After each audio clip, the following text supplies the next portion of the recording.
Going. All right.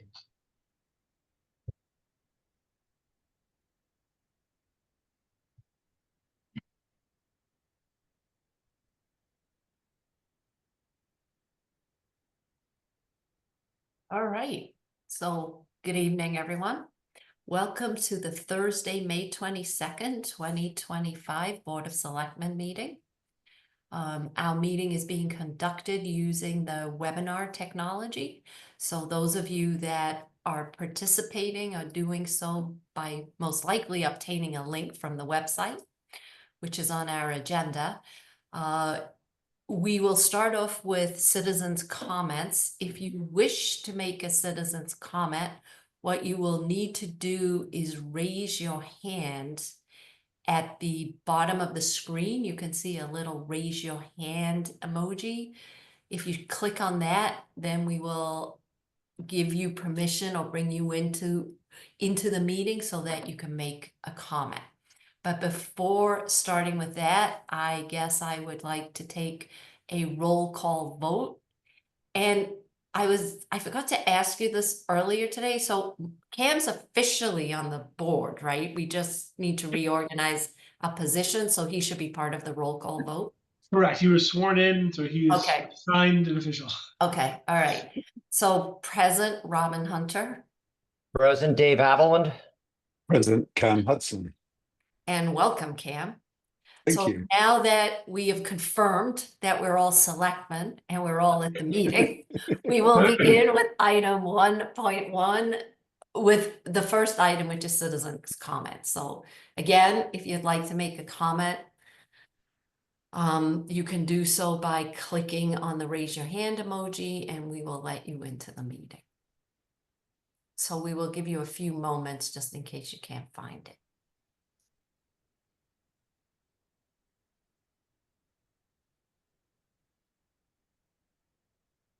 What do you think? That's long enough? Yeah, I don't see anyone raising their hands, so. No, me neither. Me neither. So this evening, our first item of business, this is very exciting. It's the start of our new season, so to speak. And hopefully we can be as effective as we were last season. I personally am very excited to have another member and not have to split everything between Dave and I. So we are very excited to have you join us this evening, Cam. And Thank you. so just from a practical standpoint, the way we operate here in Dover is each year we reorganize the Board of Selectmen, and the member serving the third year of his or her term assumes the chair position. And the member serving the second year will assume the clerk position, and then the first year member will assume the member position. As everybody recalls, in October of 2024, due to the resignation of the board chair at the time, as the senior member of the Board of Selectmen, I stepped in and took over as chair. I am also, unfortunately for everybody tired of listening to me, I am also the third year member. So that means based upon the precedent, if the other two members would like to nominate me, I will become the chair. So Do we need to go through that, Mike? Or Yeah. because Robin's, oh, we do? Well, I'll nominate Robin Hunter as chairman of the board. I'll second that. all in favor? I, Robin Hunter. Hi, Dave Haviland. Hi, Cam Hudson. Okay. And then Dave, I guess I nominate Dave Havland as the clerk. I'll second that. All in favor? I, Robin Hunter. Hi, Cam Hudson. And I'll say aye, but. Yeah, you need to vote for yourself. I voted for myself. And lastly, I'm going to nominate Cam Hudson to serve as a member. Second. All in favor? I, Robin Hunter. Hi, Dave Haviland. Hi, Cam Hudson. I'm not sure we needed to do that, but we did it. So we do have to make another motion, and that is to nominate Cam Hudson as the member of a Board of Selectmen and as an authorized signer of payroll and expense warrants. And just to give you a little bit of background, Cam, weekly we get a package from the town accountant. That package is reviewed thoroughly. There's a process within the town, and you can spend some time with Chris and he'll go over it with you. It gets sent to us, and one of us needs to authorize and approve those warrants. It's like a 60-page packet because they have all the invoices in there. But I had a long conversation with the town accountant who assured me that there was no need to audit the package. It goes through a robust process. But, you know, I would strongly suggest that you spend some time with Chris. We'll go over that with you. What it's neat and what I use them for is you learn what the town is spending money on. And The schools. yeah, well, and other things, but mostly schools. And but it is very educational as you just read through what is being paid. And then as you see things that you have questions on, you can just raise them later. Right. But they're great, you know, if you have a question on something, they get back to you right away with an answer. And Dave is right, it is really educational.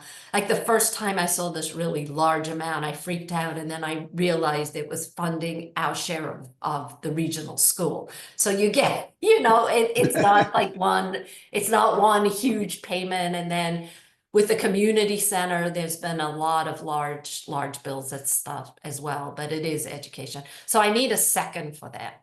Oh, second. All in favor? Aye, Robin Hunter. Aye, Dave Haviland. Aye, Cam Hudson. So the next item on the agenda is we have the esteemed Dover Sherborne business administrator with us. And she is going to give us an overview of the intergovernmental agreement between Dover and Sherborne. And we put, just as a little bit of background, we put this in place how many years ago, Dawn? Like 2014 was the first IMA. wow. Okay. So, and we put it together so that it gave Dover and Sherborne optionality as to how to pay for capital.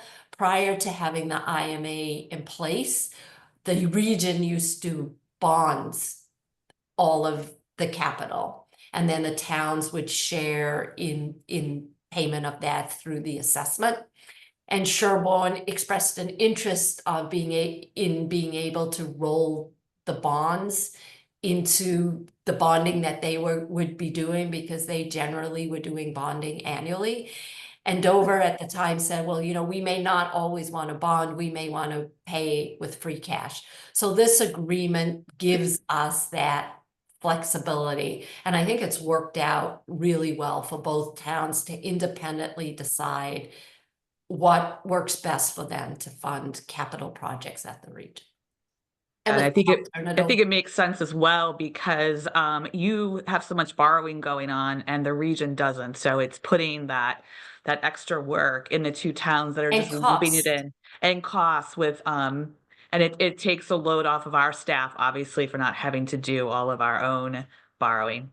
So it's been, I think, beneficial for all three parties.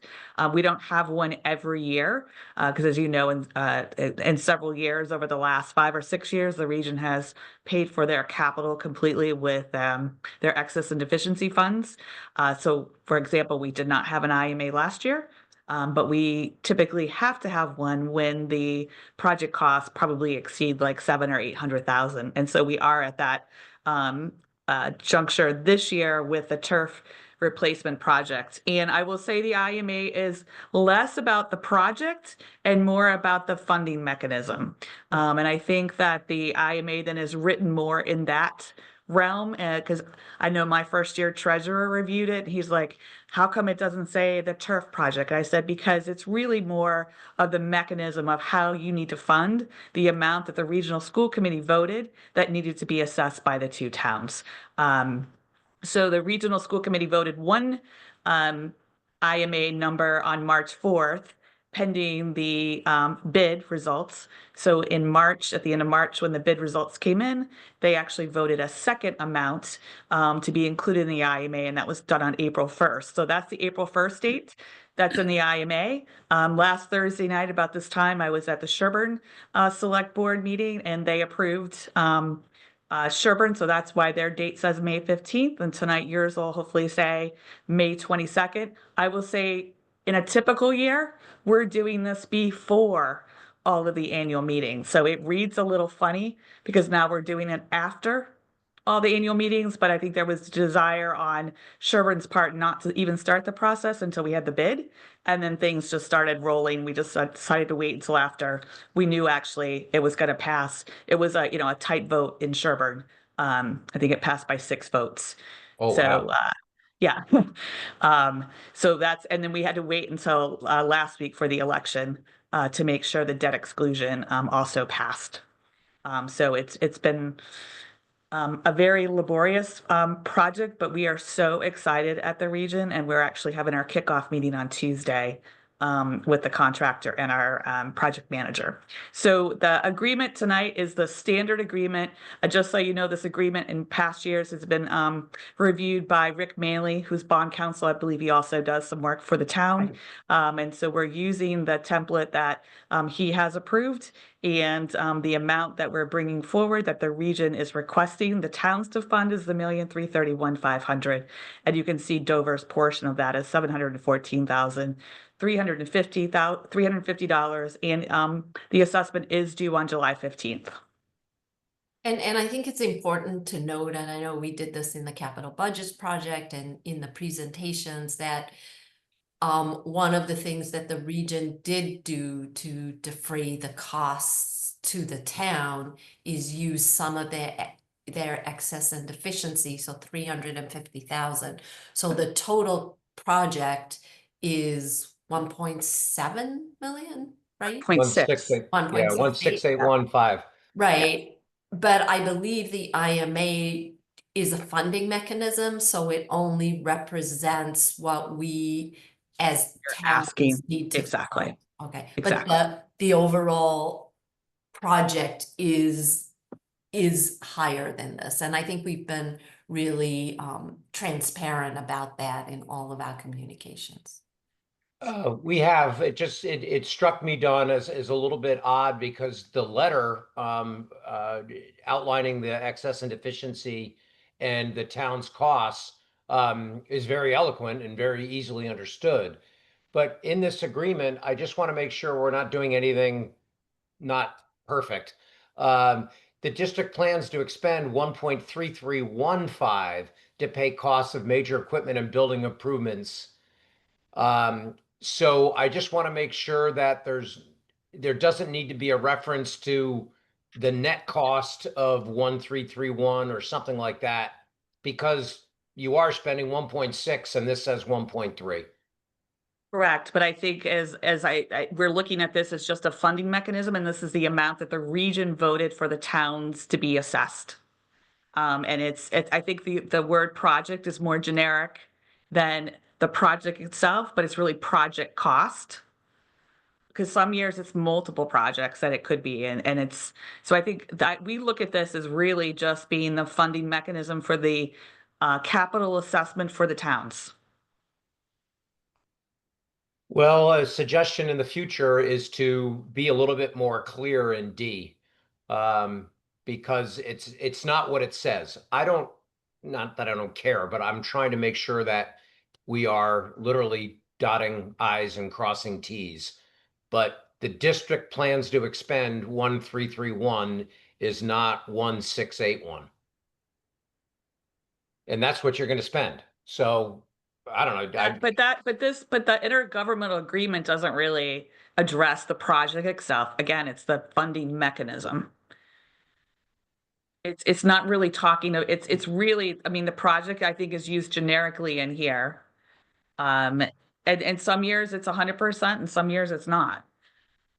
So maybe just going forward, if they're shared, if there's a share, Right. just say like the entire project cost is X, but this agreement covers the funding, which is why.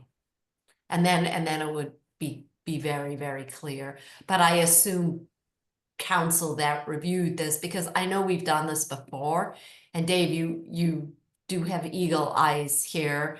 But I think because this has been approved by everybody, so to go. Yeah, back I'm and not educate- about All right. trying to Well, reinvent the wheel, okay. but I'm just saying that it could be clearer, and what this actual agreement says and what the region is doing don't match. We all know why. You don't have to say why. I get it. Well, the letter said it. Yeah.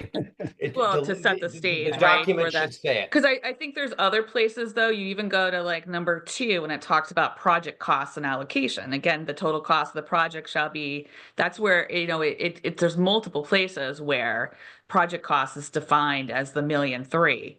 Right. Because I think we're looking at as project costs that it's due to be funded by the towns. I mean, maybe it's something, even I adding think that, just like, adding the word net, the Yeah. net total cost of the project, because Well- the schools are paying 350 out of E&D. So right. Right, or The to simple define word. project as just the amount subject to funding. Yeah, well, the something like that. D does actually define what we're saying as the project. The district, You're you know, right. No, you're right. So, I mean, that's how we've looked at it. Again, I look at this as no different than when you go to the ballot and you're voting for the debt exclusion. You're not really voting for the project, you're voting for the funding mechanism. And so the project has already been voted by everyone separately. And Yep. this is mainly just a document to approve how what we're asking you to fund is going to be funded. That's why we look at it like that. Right. Again, I understand, Dawn, but I'm just Yeah. saying when something says the total cost of the project Yeah, and okay, it's 350,000 short, it's not the total cost. right, okay. But we will revisit that if we have a situation where the region, I don't have a whole lot of E&D, but if we have a situation where there will be partial funding, we can revisit the language. We'll see you in 10 years when this one needs to be replaced. I don't, it won't be, it'll be much easier. This is a big renovation. Oh, I know. I'm teasing, but Yeah. I've said my piece. That's what I just wanted to make sure that it was I's dotted, T's crossed. The substance is not at all at issue. Right, it's the, right, I get it. All right. So did we vote this? No. No. Okay. So I move to approve the intergovernmental agreement between the town of Dover, the town of Sherborne, and the Dover Sherborne Regional School District dated May 22nd, 2025. You want a second one, Cam? I'll second it. Okay, all in favor? Aye, Robin Hunter. Aye, Dave Haviland. I Cam Hudson. Excellent.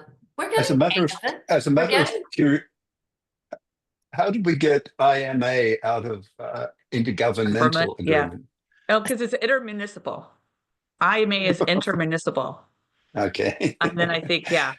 And we've always said IMA. You say IMA and I know what you're talking about. It always throws me off, but I think the legal is intergovernmental agreement. It's an IGA.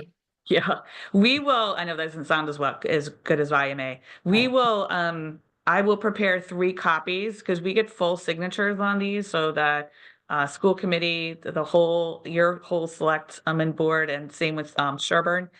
So I will get 3 prepared. And we'll just move them along if that's okay. And then everyone will have their Yeah. originals, as we do put the town and the region seal on these. So I will get this in progress tomorrow morning. Okay, and Mona possible. don't worry, Mona will hurt Yes, us. get you. Yes. Yeah. I believe you. She hunts us down. Yeah, she hunts us down. No, you She's, guys you're usually pretty quick. I will have to say on getting things signed. So I appreciate that. oh, That's we have a Mona. It's all secret due to weapon. Mona, I'm sure. Well, thank you. And I do think the town of Dover, it was, it was fully supported at the town meeting. And again, we are just really looking forward to that summer work, along with the summer work of the rooftop unit. So there is a lot of money, town money being spent on campus. But I think it's all just really needed projects, and we're very excited to open school back up with brand new rooftop units in the high school and a sparkling, brand new looking turf facility now that we also have the bleachers and the press box.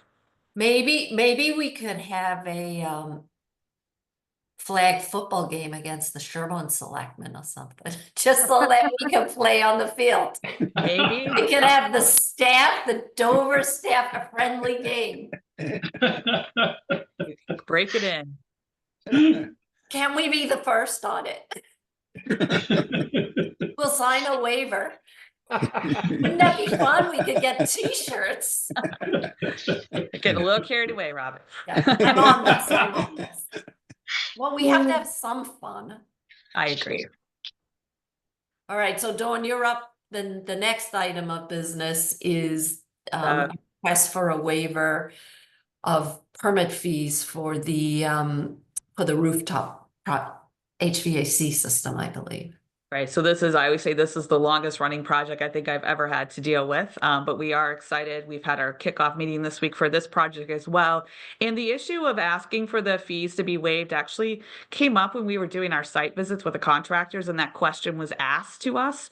And I followed up with the building department, and that's when they said that any waiving of the fees would be approved by the select board, the board of selectmen. And so I think I had mentioned it to you, Robin, is that something you guys would entertain? And it was. So I waited until they were sort of ready to start the job, so that was more timely with them actually filing for their permits. And so we are asking for this particular project, which is an approximate cost of $2 million, to have the approximate permit fees of $20,000 waived.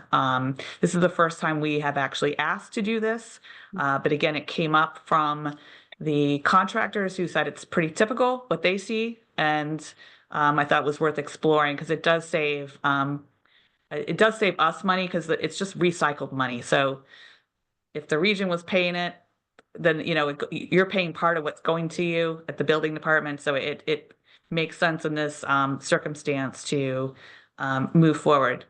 You can decide if it's something we should do more frequently, or if it's a case by case basis.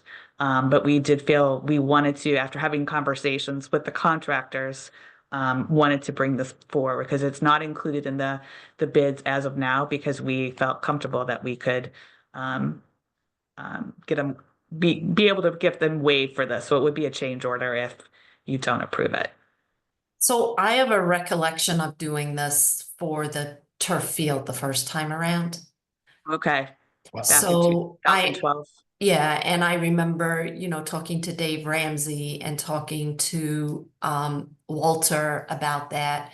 And I'm almost certain that Walter or Dave Ramsey said to me, this is something we do for town building projects, and that extends to the region.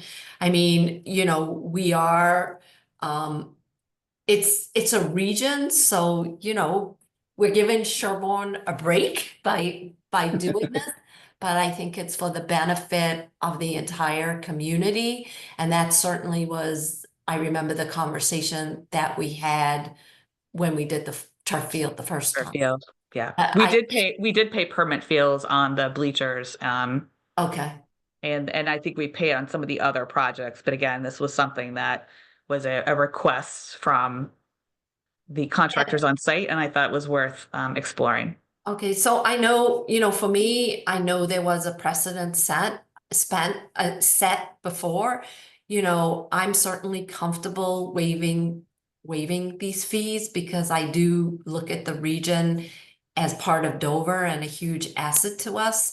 And maybe, following this vote, maybe we should have a more extensive conversation about how we approach this in the future, and what the right thing to do for the region is. But I don't know what Dave or Cam's position is on waiving these fees, so I'm gonna turn the table up. I'm gonna let them to speak. So my first reaction is, can we waive half? Because that would be Dover's share, and I guess there's no mechanism for that. You don't need to make a kerfluffle over $10,000, but at the same point in time, somewhere in the favor bank, this is $10,000 that we're waiving. And if this precedence is going to be there, we still have to pay our building inspectors salary and wages. So it's not just a fake line item. And there are other things that the town of Dover happily covers and should cover, police, fire, ambulance, snow plowing, maintenance, and this is just getting added to the list. So if we can remember this the next time there's any dispute about the regional agreement and paying, I would be grateful, because these things do add up, and over time, it's not inconsequential. It's real money. We'll say, Dave, just so you know, like snow plowing, maintenance, that's all in the region's budget. We pay for all that. Okay, that's good to know. So Yeah, I mean, thank the you for fire correcting police, me. obviously, right, that we live in the town, but for that very reason, we do all of our own plowing, that it's paid for by the region, all of our own maintenance. So I think that's where that's equitable, that a large part of maintaining that campus sits in the region's budget and is equitably shared based on the census ratio. So I mean, it's really it's a little, if you want, it's like 46% versus, like, it's not quite 10,000. Sherburne's, it's not quite 50-50. Understood. If you want to look at it that way, but, and I totally agree. We think about that a lot. I mean, it's an unusual, not unusual situation, but it's difficult. You can't, it's all in or it doesn't happen, in a lot of cases. So, Dover can't pick to fund something, and Sherburne does. That was the conversation we were having about the turf field. Like, what were we going to do? If one town passed it and one town didn't, then we weren't going to have a project. So it's No, two towns I have to hear- work collaboratively. And Clamp, you've had more experience just coming off of Warrant, because you work so closely with advisory. Mhm. No, I hear you, Dave. But I think for this particular case, it might make sense to follow Robin's suggestion of, let's approve it this time and perhaps have a review of the processes we follow going forward. Oh, I'm totally happy with that, Cam and Robin. I just wanted to state the obvious. It's almost $10,000 that we are basically giving another town. Yeah, I mean, it's just a tough one for me, because I don't want to tax Dover citizens, and I really view the region as part of our community. Of course. Right. So I'm going to move to approve waiving the building permit fee associated with the Dover Sherburne High School rooftop replacement project. Second, with your caveat of, we're going to look at this in the future. Right. All in favor? I, Robin Hunter. Oh, I didn't second. Oh. No, I don't need a second, right? Got to get these processes sorted Excuse me, out. I, Dave Haviland. Hi, Cam easy for you to Hudson. say. Okay, so Dawn, maybe we could at some Yeah. point sort of set And up. then, do you think it would be worthwhile, as looking at the 5-year capital plan, we have some large projects and some Right. more RTU replacements. So I think it's a timely conversation, because I do think there's projects coming down the pike just like this in the next couple of years. So anytime you would like to, pull a team together, we're more than happy Yeah. to sort of talk that through, and it can be with, members of Sherburne as well, Right. just to. It's important to understand. So this will be, communicated. I'll communicate this to the regional school committee at their meeting in June. And obviously we will, thank the town of Dover and sort of highlight the fact that Sherburne is sort of getting a little bit of a bonus from this decision. Right, and maybe it makes sense to just get like a member of the school committee, a member, one from Sherburne, one from Dover, somebody from the Board of Selectmen in Dover, somebody from the Board of Selectmen in Sherburne, and you, and just kind of have a working group and a conversation about how to make this more equitable. Right. I agree. All right, sounds great. Is Well, there anything, thank you. just so Michael, does this go to the building department, or is there something I need to do? No, so Mona will correct me if I'm wrong, but I believe we just sent a memo that Okay. it was approved and should be all set. Okay. See, Thank once you. again, Mona's in charge. Yes. Well, thank you very much for your time, and Cam, welcome. Thank you, We Dawn. worked with Cam so much on the schools, and so it's a pleasure to have you join, and be able to continue to work with you. So Yeah, we're thrilled. yeah, Thank you so much. thank you. All right, so then how are we doing? Oh my God, I'm behind schedule. All right, so the next item, I'm turning it over to you, Chris, is which is very exciting. It's the municipal, the power aggregation Yeah. bid. So I'm gonna turn it over to you. Yeah, absolutely. So This has been obviously, your baby. yes, and I'm very excited to bring the proposal before the board tonight for our municipal energy aggregation consulting services. So tonight I'd like to introduce Paul Gromer of Mass Power Choice. But before I turn it over to Paul, I just want to give a brief recap of how this proposal came to fruition and what we went through to get to this point. So it all started at town meeting in 2024 when we received approval to pursue municipal aggregation for the community.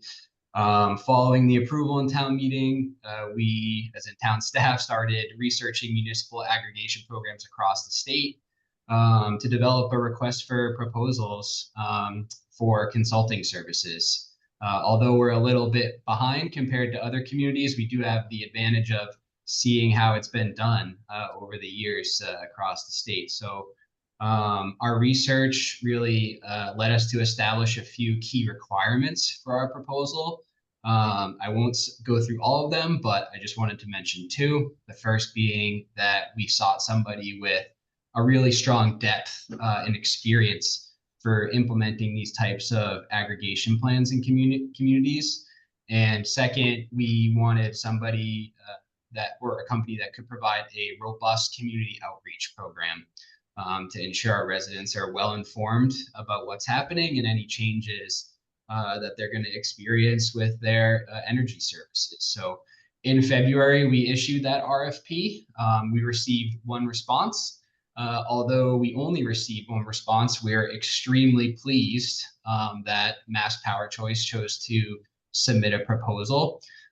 They not only met our criteria in the RFP, but subsequent discussions with Paul and his team really reinforced our belief that they would be a great fit for our community and in our plan. So with that, I'll turn it over to Paul, who's just going to provide us with an overview of his company and the services that they provide and what it'll look like for our community. So Paul, I'll turn it over to you. Excellent. Thank you, Chris. And I did, and thank you for taking the time to meet with me this evening, or let me join your meeting this evening. I have a couple of slides. Is there a way to present those? I could share my screen, or what's the best way to do that? Yeah, Paul, you can go ahead and share your screen. Excellent. Thank you.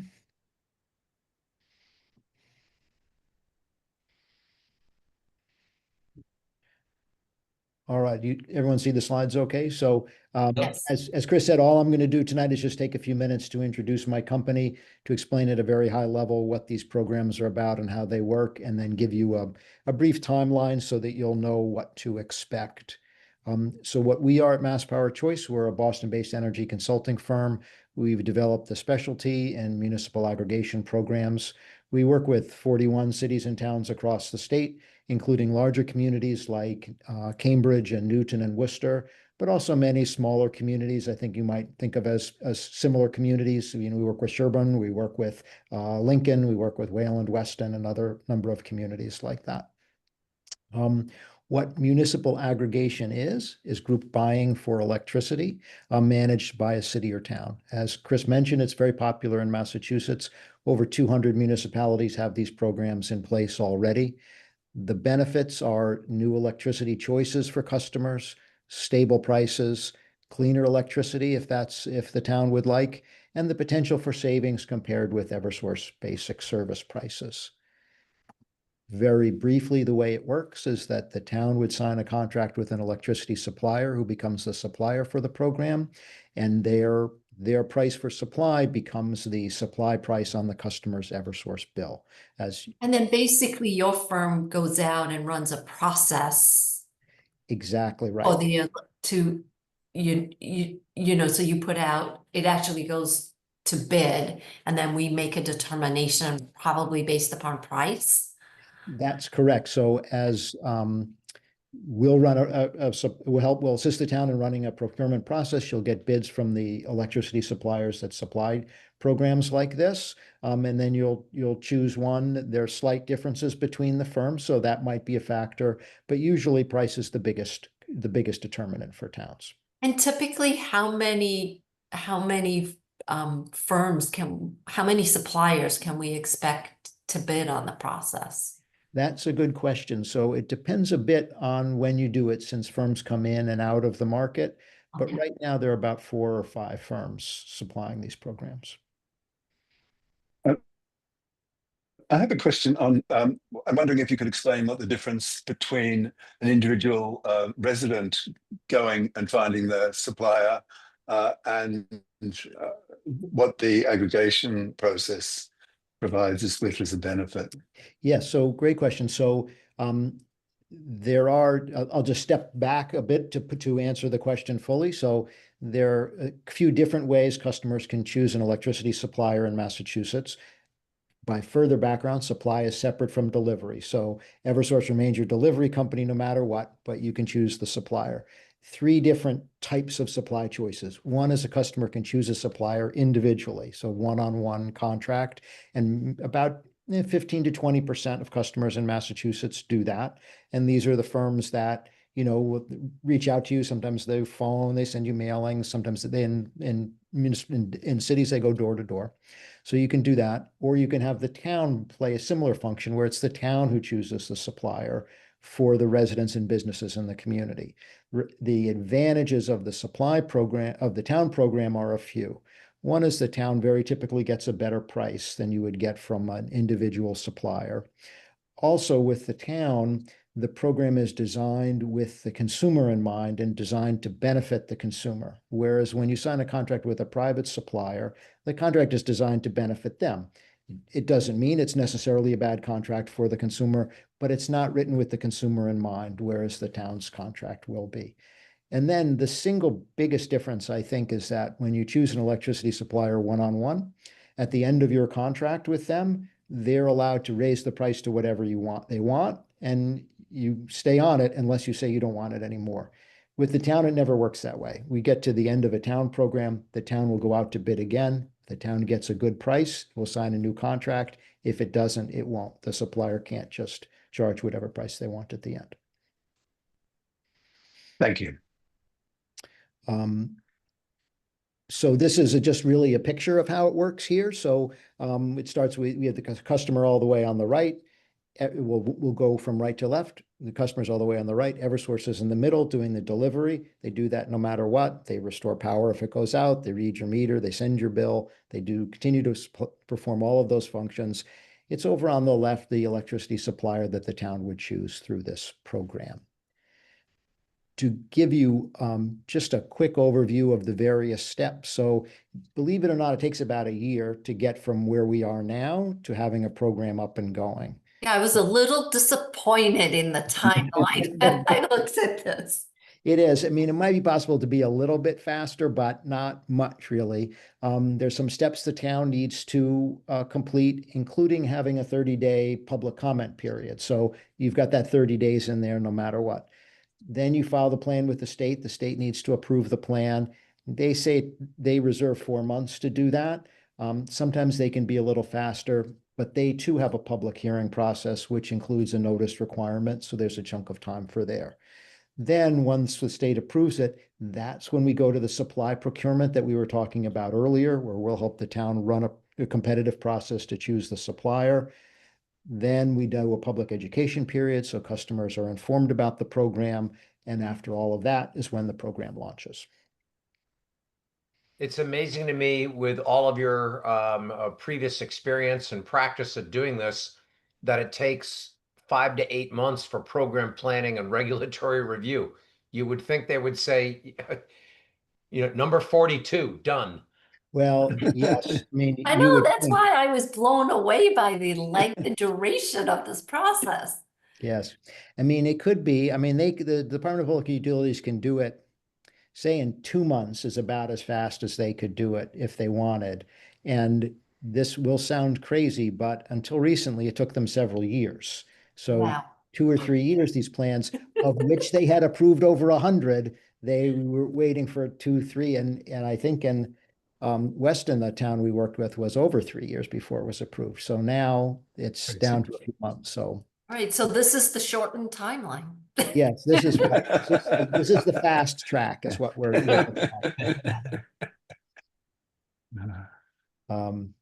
So those are all my slides. I'm happy to talk more, happy to let you get on with the rest of your evening. I'll turn it back to you, Chris, whatever is your preference.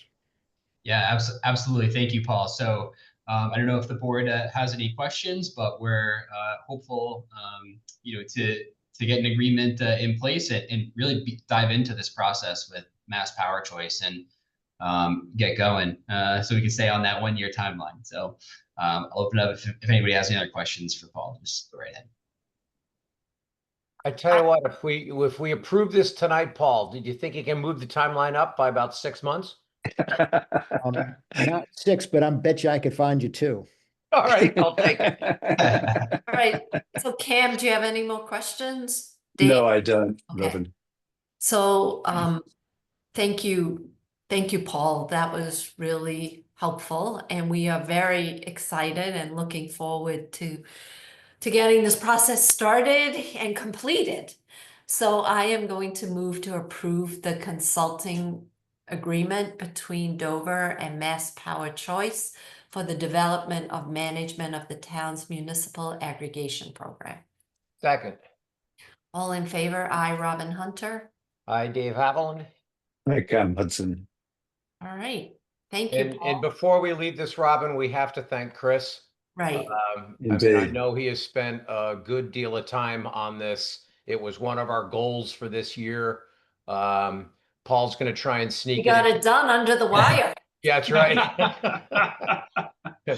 Paul's going to try and sneak it in before the end of the fiscal year, but I'm not hopeful. Which fiscal year? Yeah, exactly. Well, thank you, Dave. We're excited to get going on this. All the communications work we've done as well. I think the engagement's going to be pretty good out to the community. So we've laid a good foundation, and we're excited. Thank you, Paul, of course. Yeah. Very good. Thank you all. It's a pleasure to meet you. Thanks, Paul. Thank you. So the next item on our agenda is a presentation with Aquarian. Are they here? Yep, so Chris, I think you can move everybody in except Bob. Yep. He's here for the item after. Yep. Okay, so just as some background information. So Aquarian is a private public water company that supplies water to approximately a third of the residents in Dover. They came before us in May, July, and November of 24, to update us, the Board of Selectmen, on a variety of water-related issues. Over the past few years, there have been some challenges that they've faced with the supply and quality of water, including discoloration, including PFAS, iron, magnesium, bacteria, and other issues. And they were exploring, ways or options in which to address these issues. Again, these are just options and they're not binding, but one of the options that they discussed with us was potentially the ability for them to explore an interconnection with the Dedham Westwood Water District, to bring water in through that distribution system to help alleviate some of these quality challenges that they have today. This is, the Board of Selectmen, we cannot make a decision to do this ourselves. This would ultimately have to go to town meeting. So where we are again, and the way I'm looking at this is we are getting additional data. We know we have water quality issues. I think 2 years ago, we had multiple meetings with many residents who are upset, and Aquarian has done a really good job as stewards of the process. But it's gonna take longer, and we need to really explore all of the options that we have to the town to rectify or fix some of these quality challenges that Aquarian is facing. So I'm going to turn it over to you because I am not a water expert.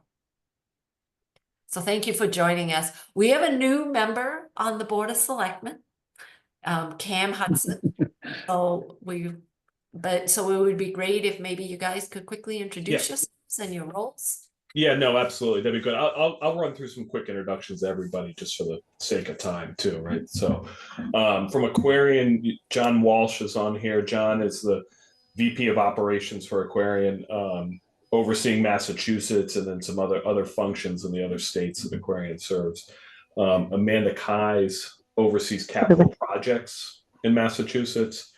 And then from CDM, Ann Malenfant, who's the project manager on the CDM side and has also done a lot of work with other communities on MWRA acceptance and permitting. And then myself, Adam Simonson, also with CDM, who's handling a lot of the coordination with the town and then also some of the financial pieces on this. And just quickly as Yeah. background information for Cam. So approximately 2 years ago, actually, the town hired CDM Smith to just help us take a look at water and, the capacity of the aquifer, some of the options that could be available to us if we needed an alternate water supply, what the cost would be for that. It's a very extensive study.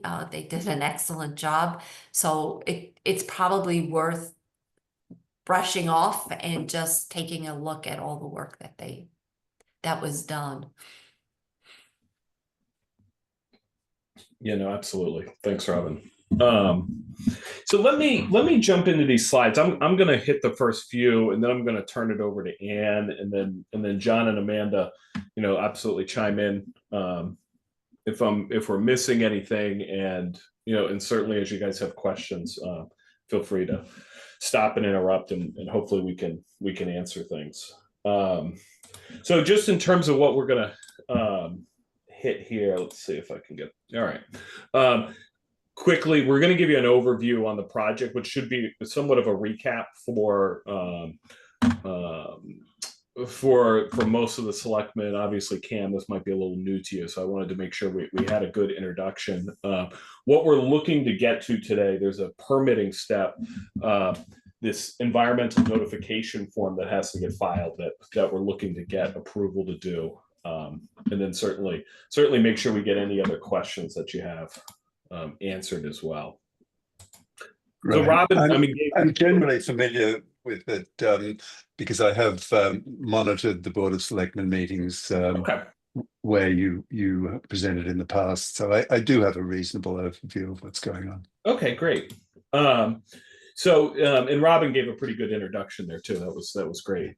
So as she said, one of the solutions that we're exploring is this interconnection with Dedham Westwood Water District. Because Dedham Westwood is partially served by MWRA, it does require going through the full MWRA permitting process. The next slide, I'll hit on kind of the alternatives analysis of how we got there, but we do look at it as the best long-term solution to some of these water quality challenges that are out there.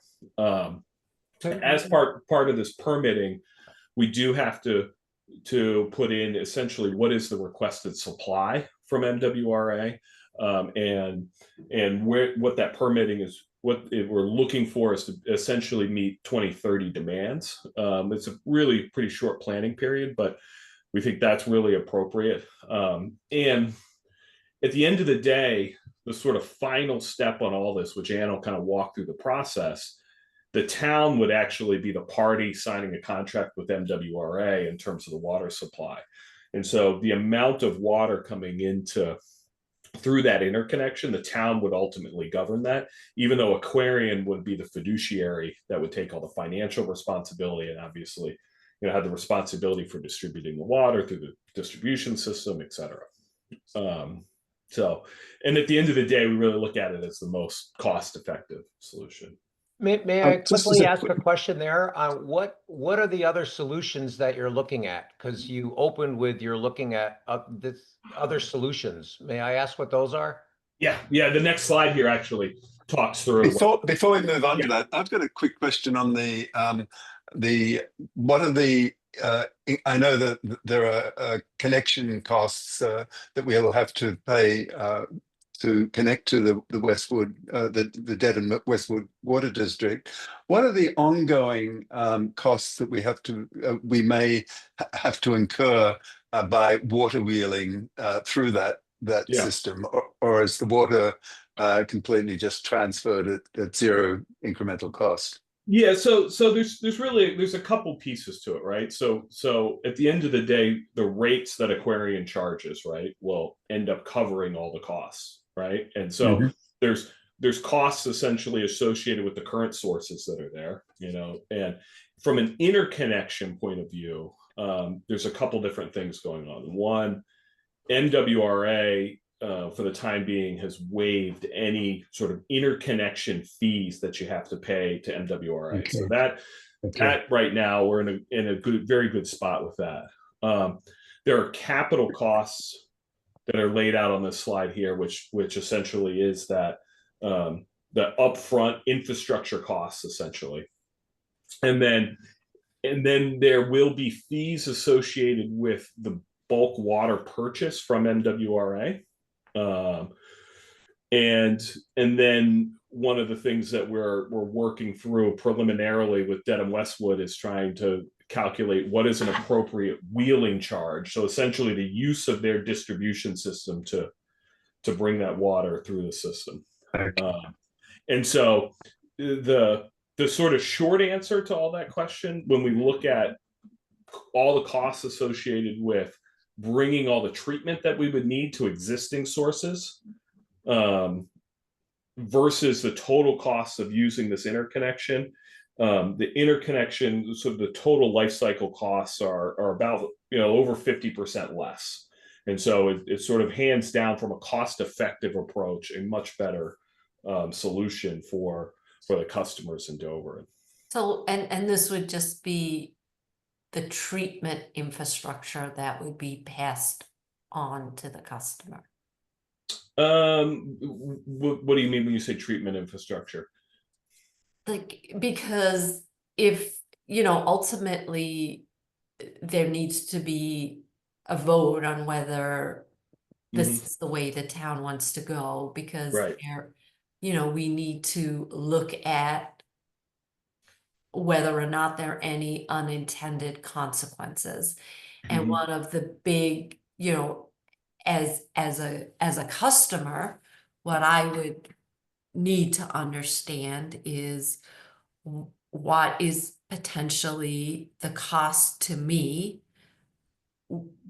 when you buy connecting through Westwood, the Dedham Westwood, versus what would be the cost to me if a treatment infrastructure or a plant was put in place to treat the water in Dover. Because that's really important. Right now, Dover residents pay some of the highest water prices, I believe, in the Commonwealth of Massachusetts. Yep. So, in order to make an educated decision and make a decision that's right for the town, we need to really understand the various options that are available to us and also the pros and cons of each of those options. Like full disclosure, my house, I am a customer of Aquarian. You know, I got a little postcard about your water quality. So I went to look at it, and reading that report, it seems to me that you're in compliance with all the requirements, including PFAS. So, you know, was that because this report is for 2024 and issues have happened subsequent to that? You know, I know that, you know, I know over by Springdale there were high levels of PFAS and that spiked. So I think, you know, these are all things that we need to understand. Like, are we at risk drinking the water today because of the levels of PFAS? Yeah, let me hit your question about rates first, and then I think Okay. John, it's probably appropriate for John to chime in on and talk about the water quality piece, right? So where from a rates perspective, right, we right now, with the information that we have, we believe that the interconnection is the rate impact is about 50% less than it is building the treatment infrastructure, and that's sort of that's an all-in cost, right? And as you said, Aquarian is being extremely cautious about how it is solving these problems in Dover because of the rate impacts, right? I mean, that is it's a foremost concern there. And what we're asking to do tonight is to just be able to take a step forward on the permitting process of this, right? There's no other commitments here. What we would anticipate that as this gets farther down the road, and as you said, there ultimately would need a town meeting approval to join. Part of that presentation and information at a town meeting approval, you know, we'll certainly need more information in terms of potential rate impacts, more detailed information, and we will be farther along there in terms of knowing exactly what a contract with Dedham Westwood would look like in terms of what the fees would be there, and et cetera, and have a little more detail in terms of all the infrastructure. Where we've been looking at it now is to basically say, we've got, you know, two good options. One is twice as expensive as the other. So we should certainly be putting our energy into the less expensive solution, right? And but by the same token, you know, I can't help but ask, what can be done to reduce the cost of the 11.7 million solution? Because there's no guarantees that the less expensive option is going to pass a town meeting. So as a fiduciary of the town, it is our responsibility here to present two fully vetted viable options to the town. You know, so we need to have confidence and assurances that both potential options have been fully vetted and we are presenting the best possible information to the town. Yeah. No, absolutely. No, and I think, I don't know, John. But may I also jump in? Yeah. Because there is a potential third option that I'm not sure you all even know about. But there are 31.5 acres that were given to the town by the Ponzi family, no relation to the financial Ponzi. And they gave this property to the town to supply water in the future.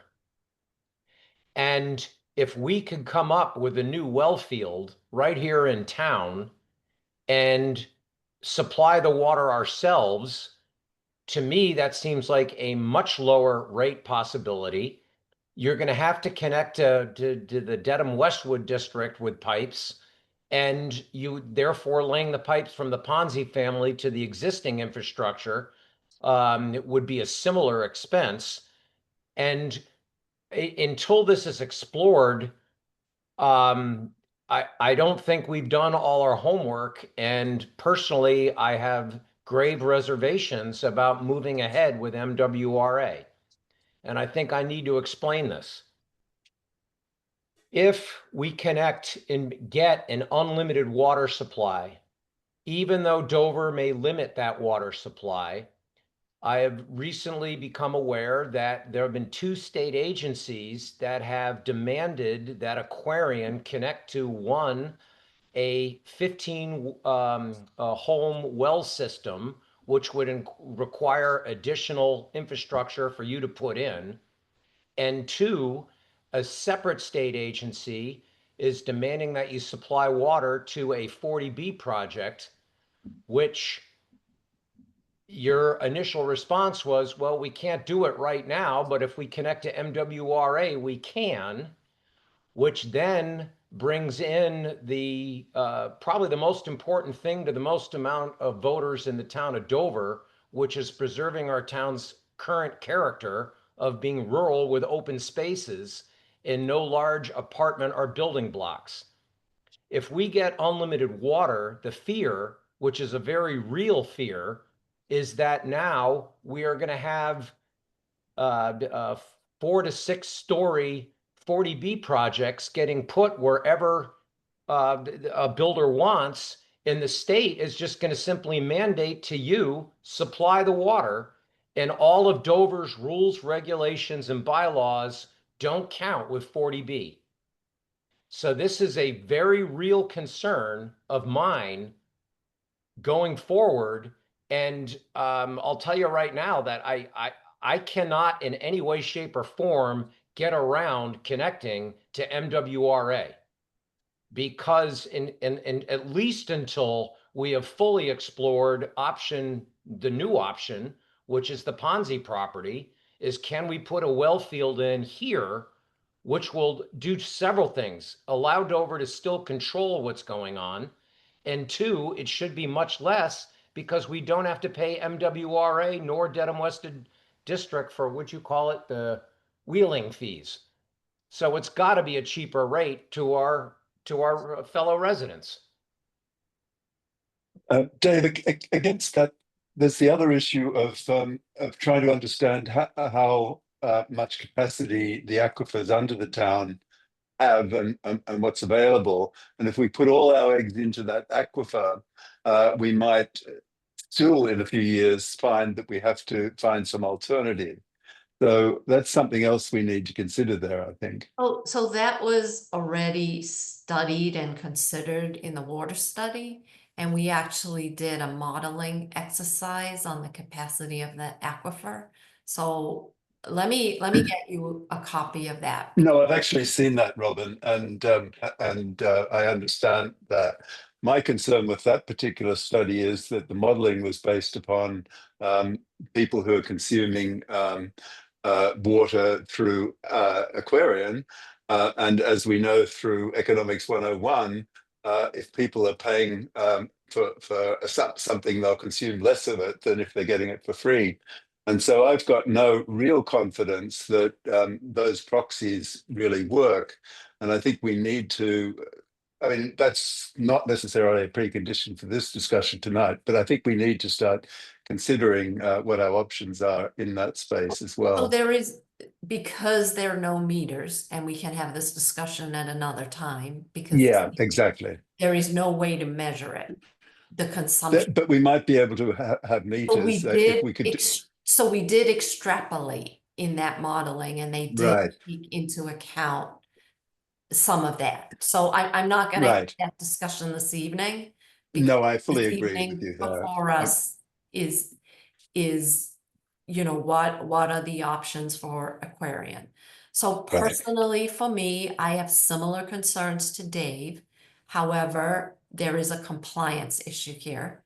And my position is we're not making any decisions. We're only gathering facts so that we know what the options are.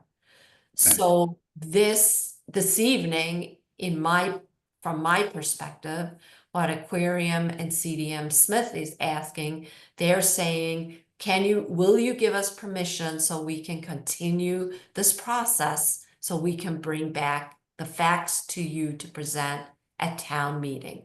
None of what we're doing is going to obligate you to enter into an agreement with the MWRA. By the same token, I express my other concerns that I understand based upon this initial review, this is the least cost option. However, there are these unintended consequences to the town of Dover. So it is very important to me personally that we explore this treatment facility and truly understand what the costs are and get the best possible cost that we can for this capital project. And also Dave added a third option, which is that Ponzi property even a viable option? And again, there is the question of the capacity of the aquifer, which the only way you can figure out what it is to do some kind of a model, because there is no way for us to understand what the water consumption is for those individuals that have private wells.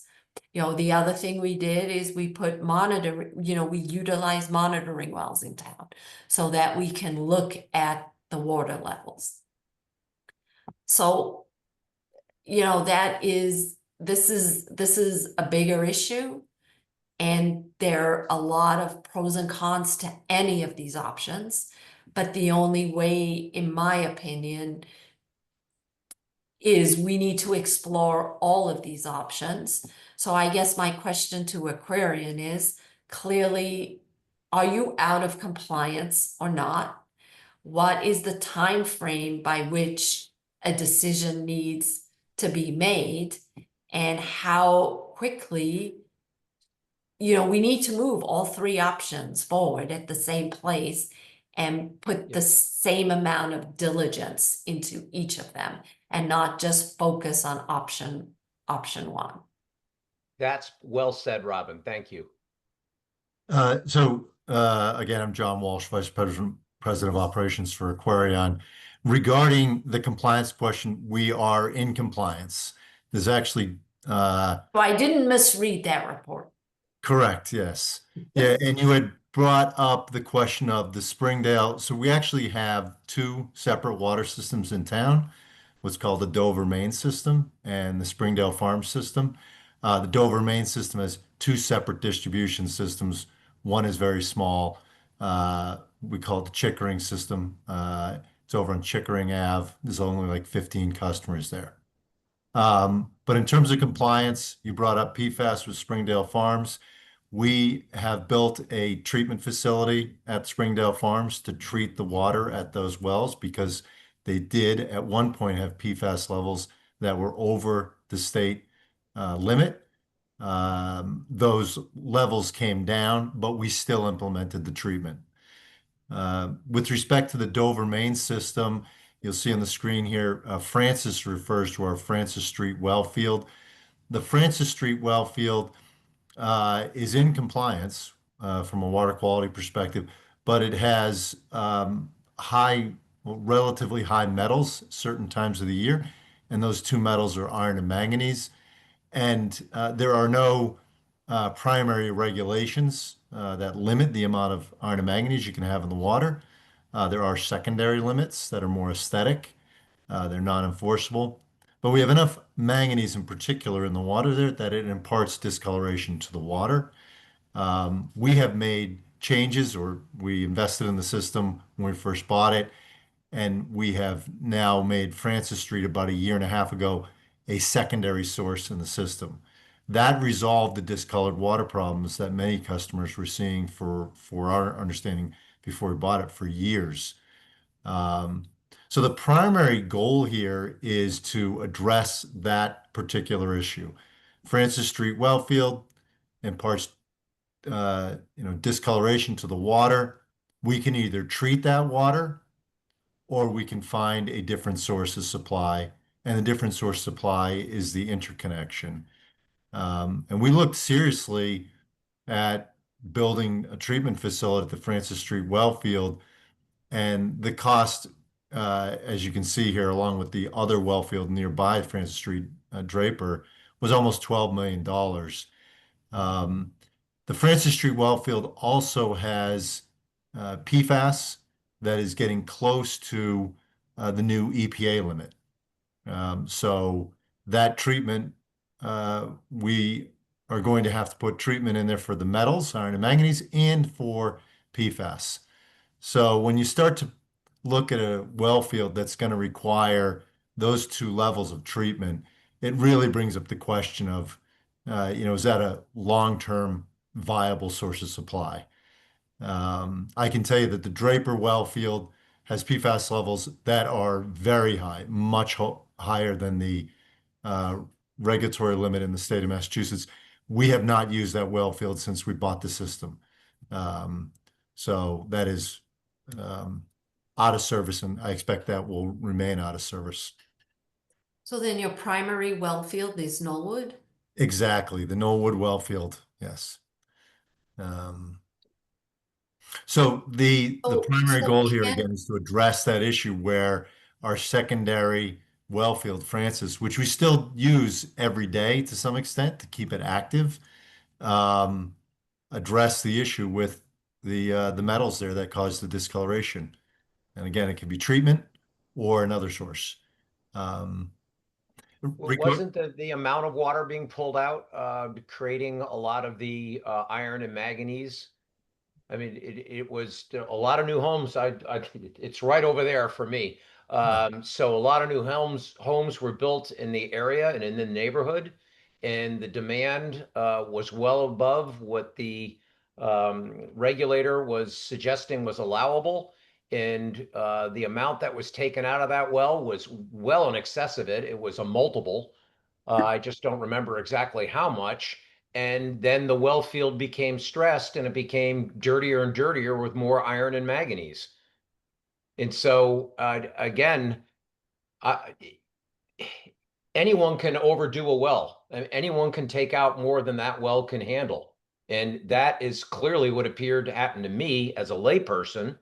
But also, if we were to spread out the demand across the town, and perhaps even if need be, limit it, because if there is a real fear of 40 Bs going up in town, I will tell you that your MWRA connections, chances of passing at a town meeting, are close to zero. So and that would put us in a situation where we don't have to look at treatment of the Francis Street well field at the costs that you see. I believe about 8.5 million of that 11.7 million is at Francis Street. And it would put us in the situation where we'd have to put treatment at that Francis Street well field. And our job is to make sure that we provide water at the lowest possible cost. I should say, but with that's respect to the fair. I mean, Francis Street, you work for a company, and your company's purpose is to sell water, so that makes total sense. But this may be a case where your desire and goals may not be completely congruent with what the town's goals are. I mean, you're well, beholden to your stockholders first and your regulators and customers next, and Dover is left somewhere off on the path. And one of our roles is to make sure that we do not agree to solve one problem by creating an absolute nightmare, and, if I may, completely ruining the bucolic community that we all moved to in the first place. And so please understand that this isn't being done to be difficult. This isn't being done. It is literally trying to preserve our local way of life. And that is the level of concern that I have. But we do have a new alternative for you to explore. 31.5 acres on that Ponzi property, and it was given to the town with the express purpose of providing water in the future. Well, the future's here. And so we need you to look at that well field. For all I know, that's polluted and wouldn't help at all. So I don't know, but we need to find out, because I am very concerned about the viability of connecting to MWRA in any way, shape, or form. I should say, I'd like to clarify, you mentioned Francis Street Wellfield.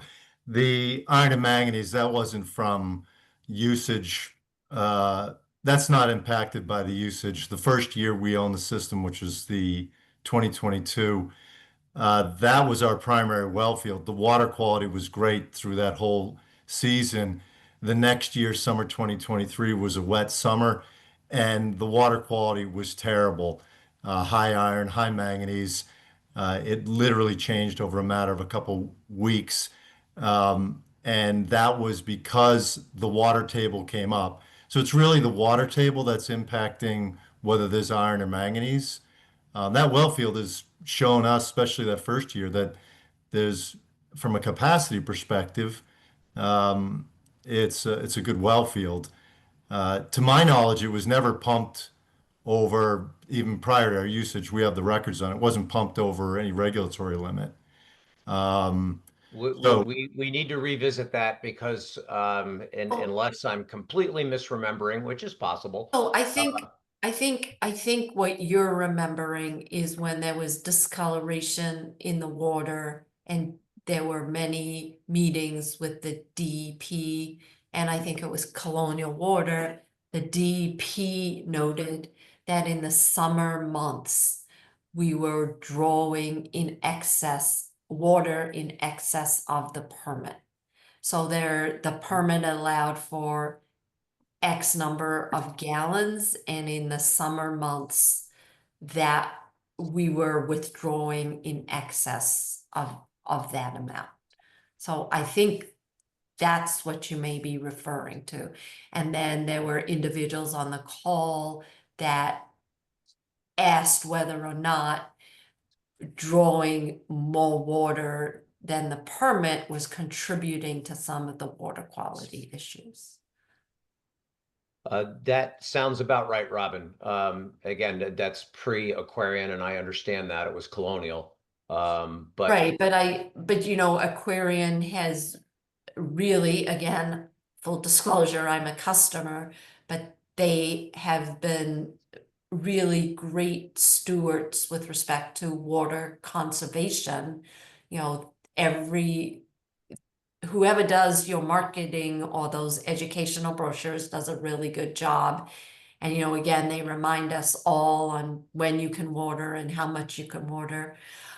This month, it hasn't been an issue at all. agree.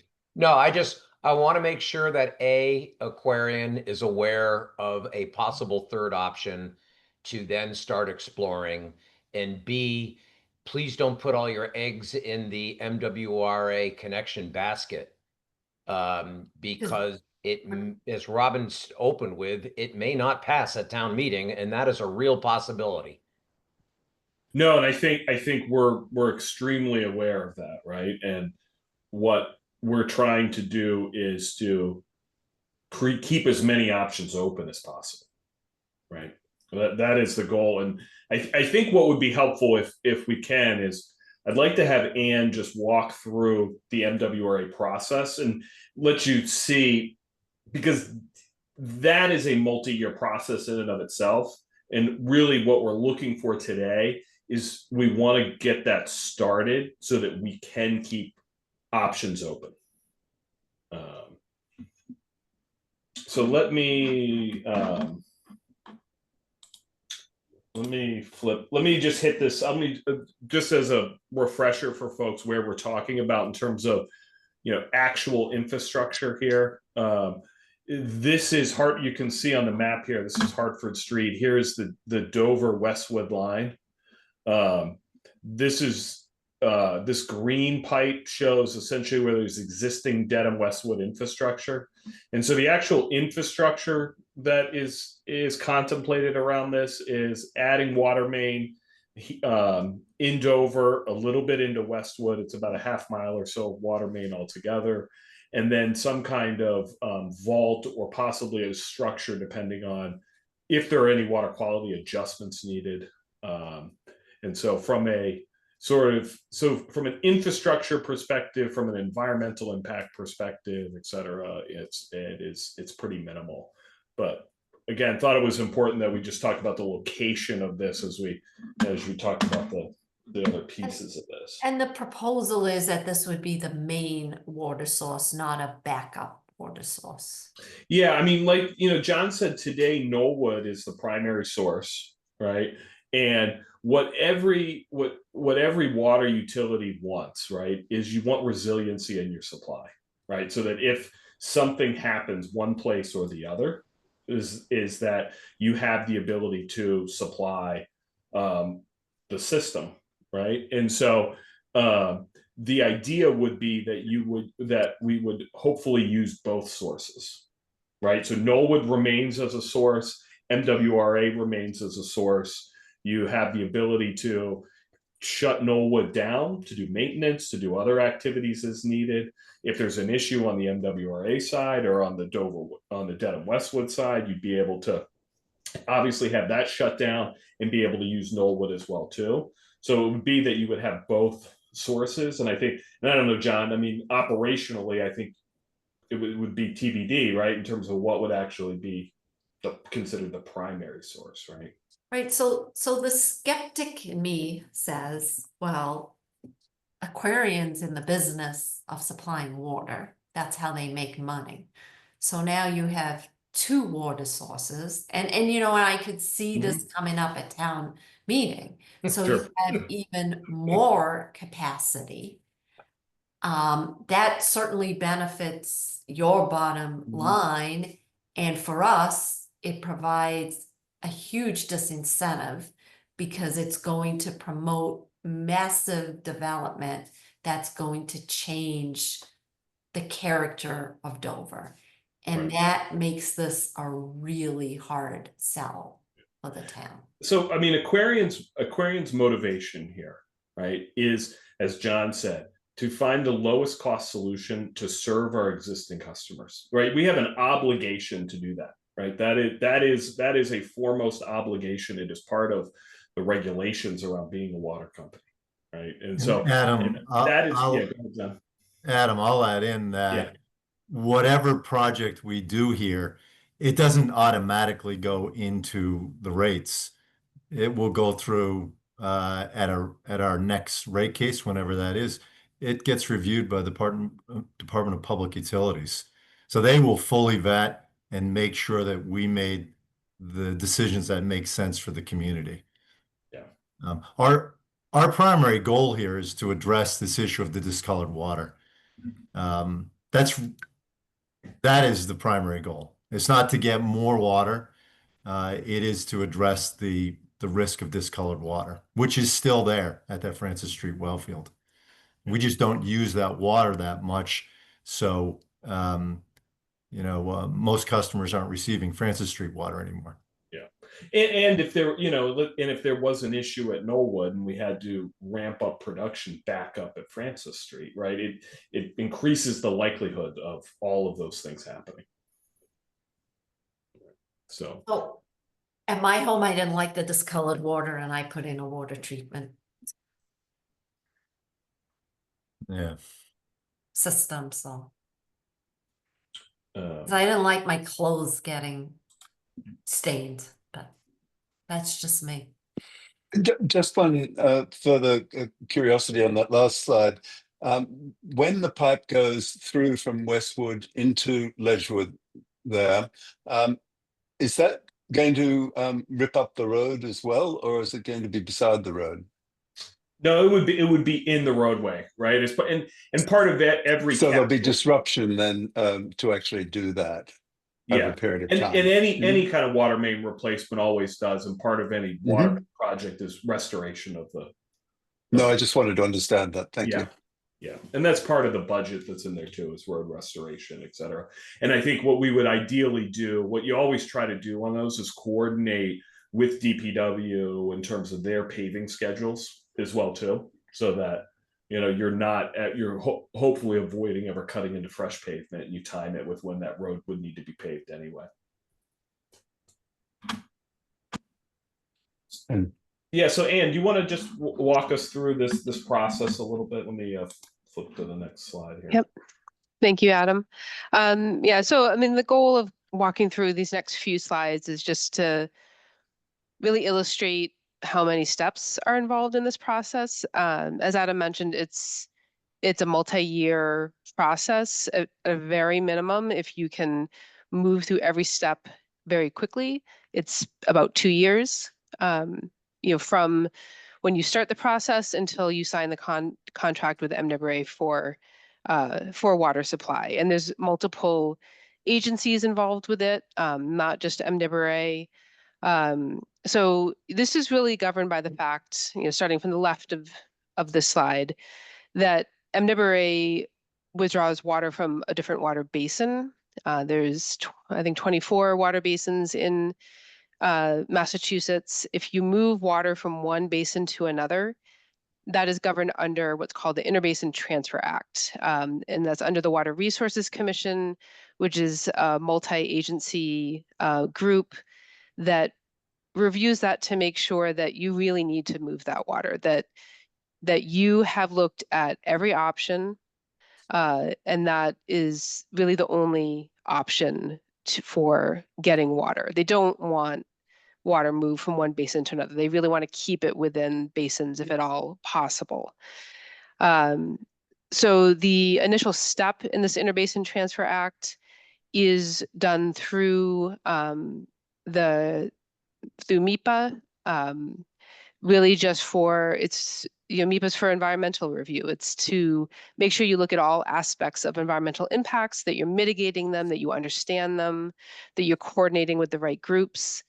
So the first step with MIPA is an environmental notification form, the basic information, where impacts might be.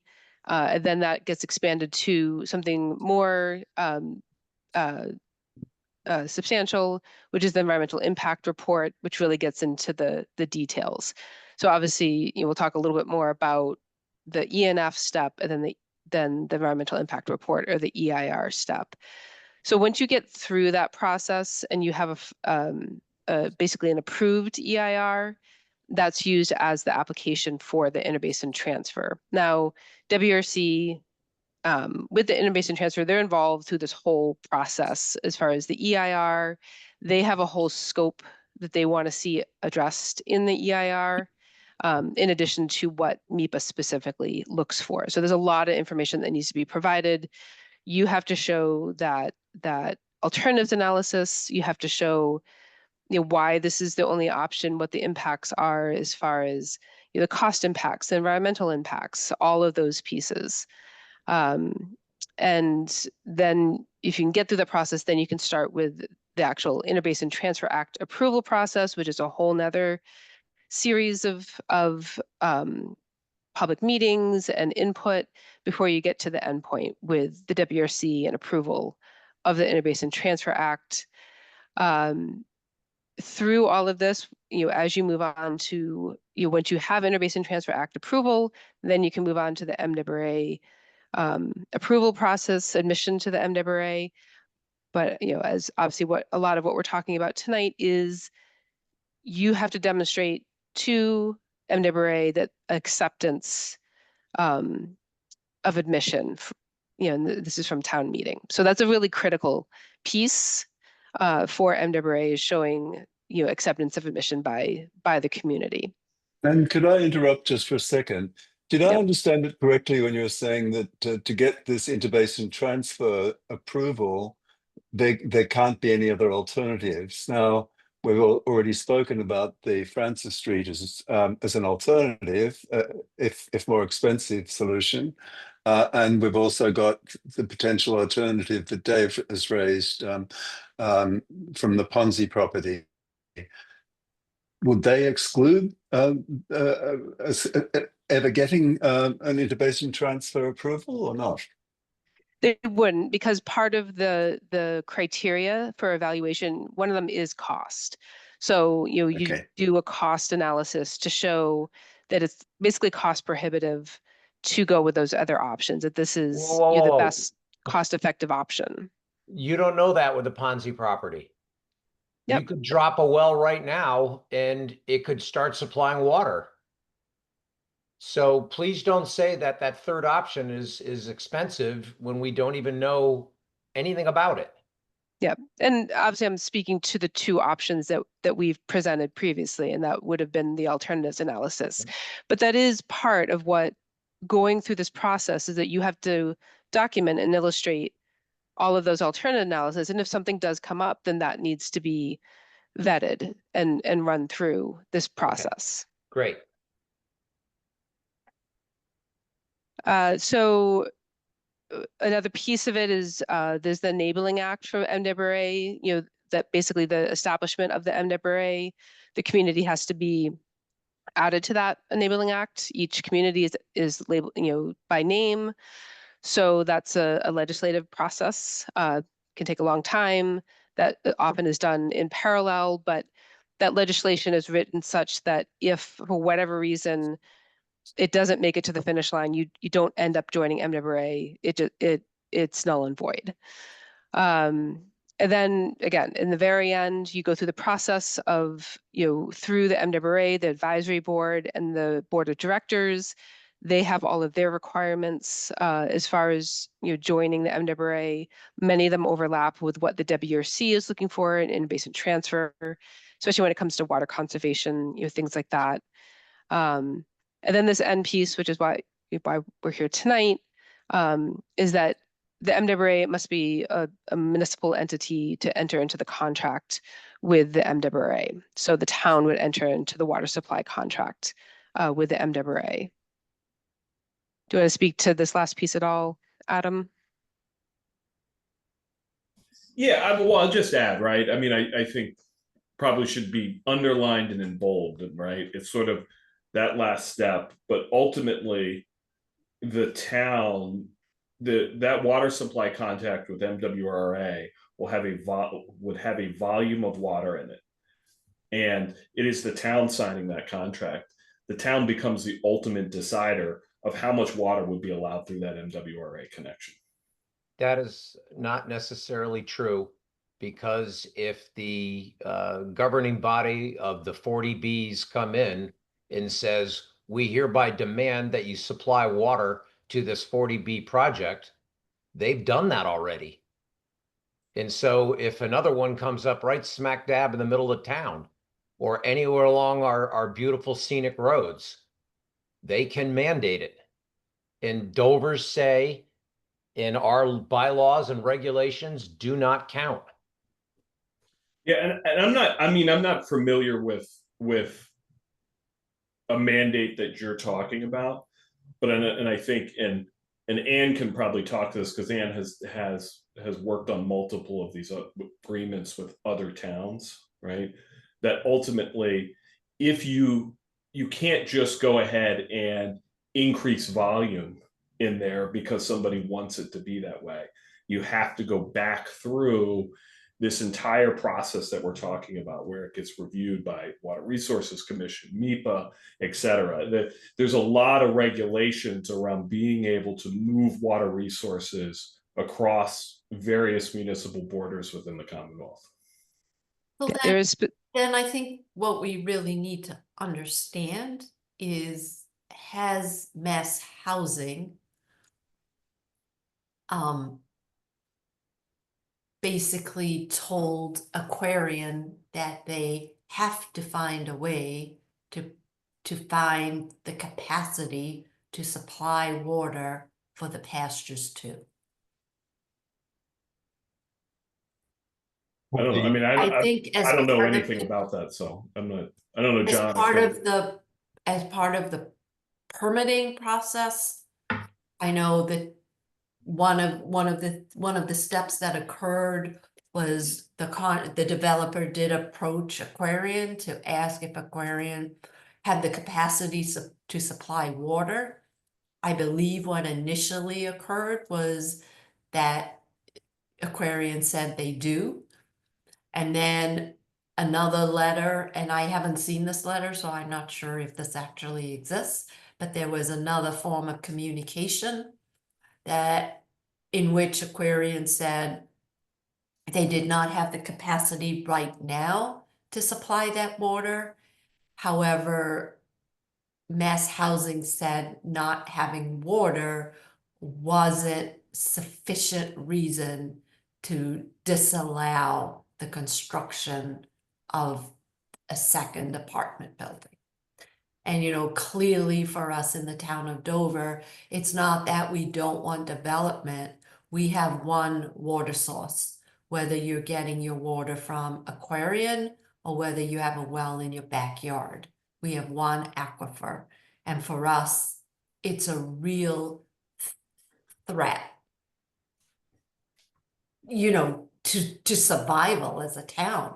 We have no infrastructure. The MD Smith report, you know, basically said we would have to spend $200 million to put infrastructure in place to supply the entire town with MWRA water.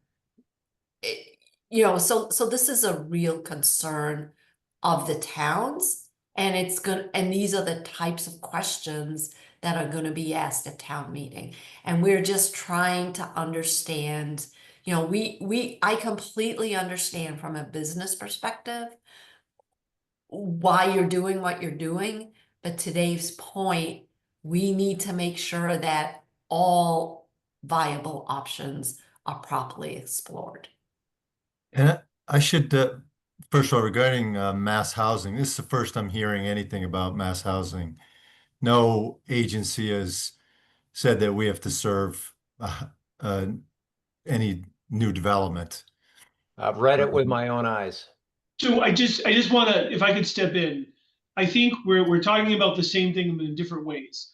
My understanding is, just from today, is that Mass Housing did not order Aquarian to supply water.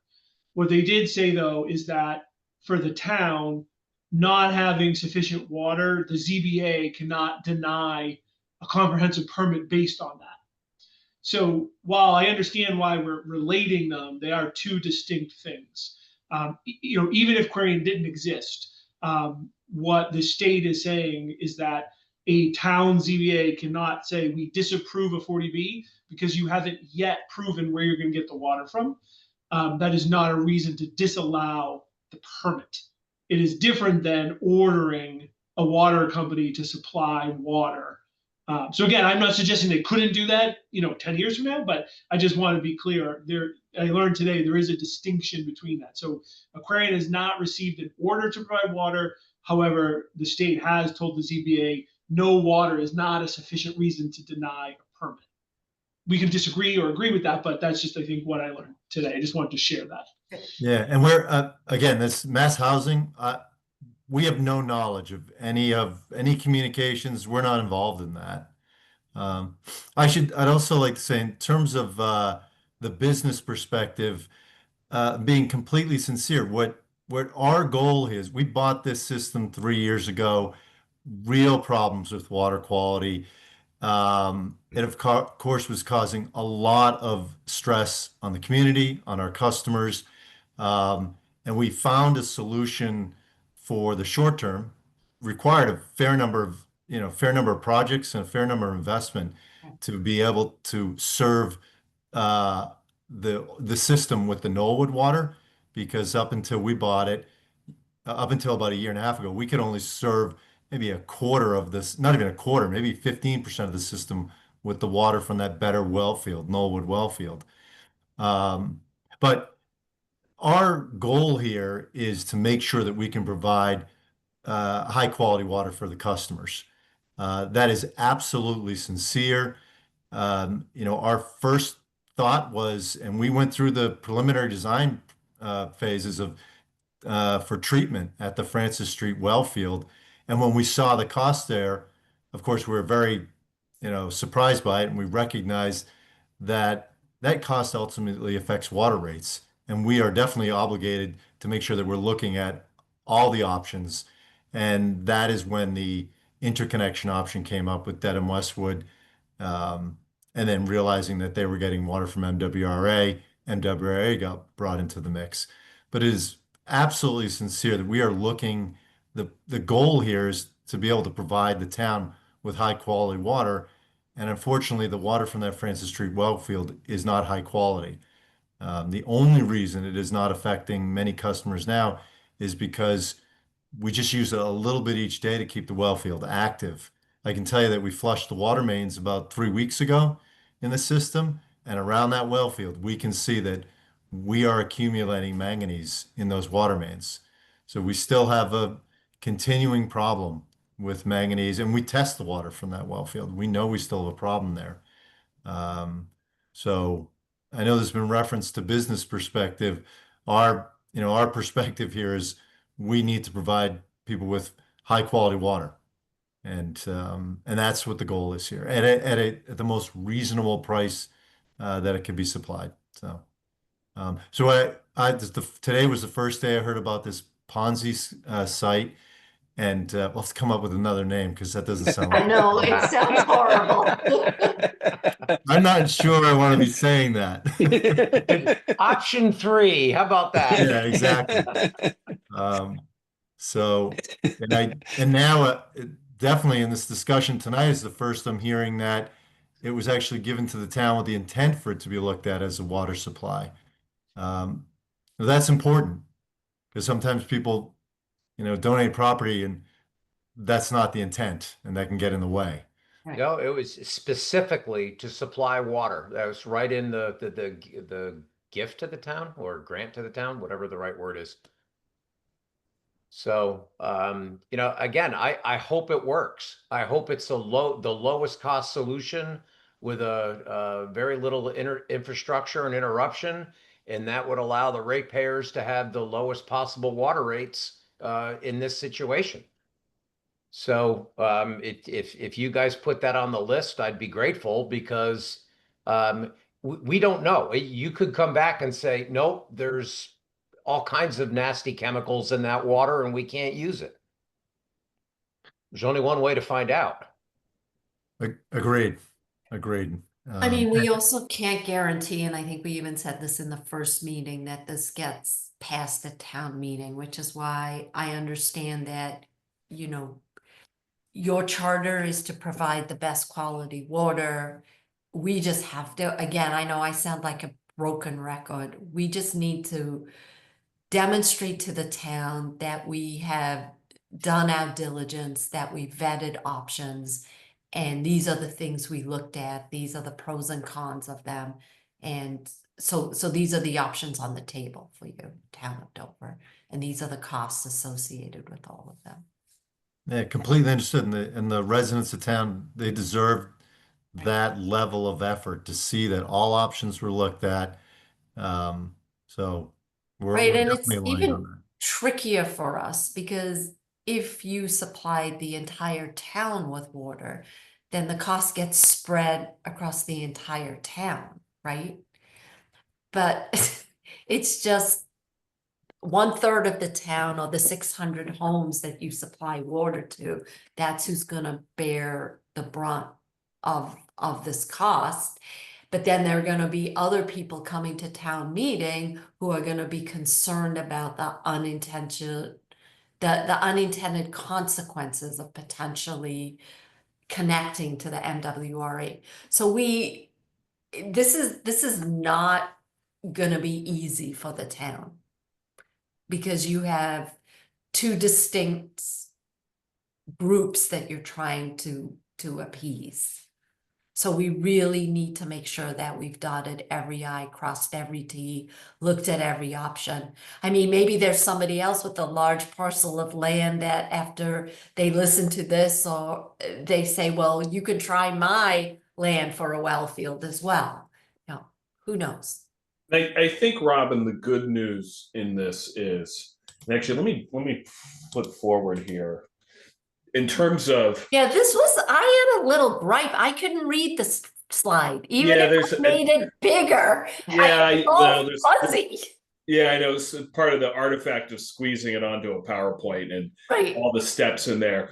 But I think to everybody's point, and Anne can hit on this a little bit more, this process does require, because the process is designed to invite public scrutiny, and it is designed to vet all these possible options. It is designed to move slowly, right? And And when we talk about sort of town meeting, town meeting is not soon, in the context of this, right? So there's all of this You could have process. 3 different selectmen at that point. That you have to re-educate. I don't know. I'm not They sure. may be better than us, who knows? I don't see you guys going anywhere, So,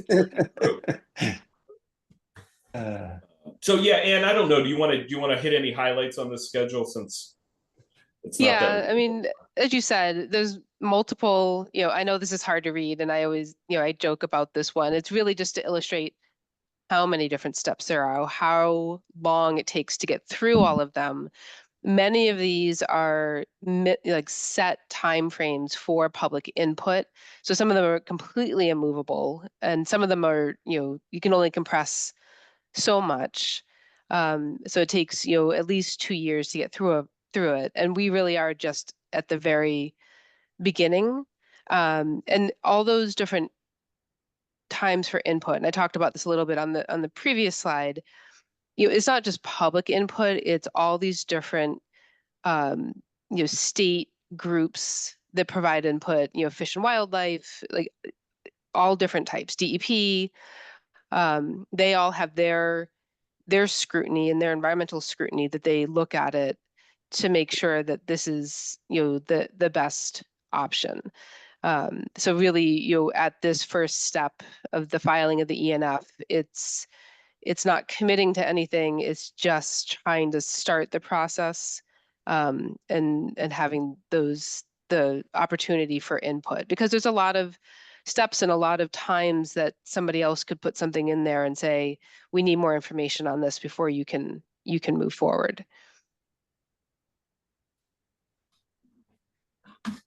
And then I think, just so we're clear, just in terms of what's actually in this ENF, kind of what we're hoping to try to get through tonight in terms of getting an approval so that we can just file this notification form. I don't know if you can just talk about that. Yeah, I mean, it's all the different, kind of various potential environmental impacts, and whether or not you meet the threshold to need to do more with it. Are there wetlands on the site? Is there, historical property, anything like that? And so it's just kind of going through the checklist and saying yes, no, to know what you may need to focus on more in the environmental impact report. So, and it generally talks about the project, why we're potentially doing this, and then that gives MIPA the basis of a scope that they will provide for the environmental impact report.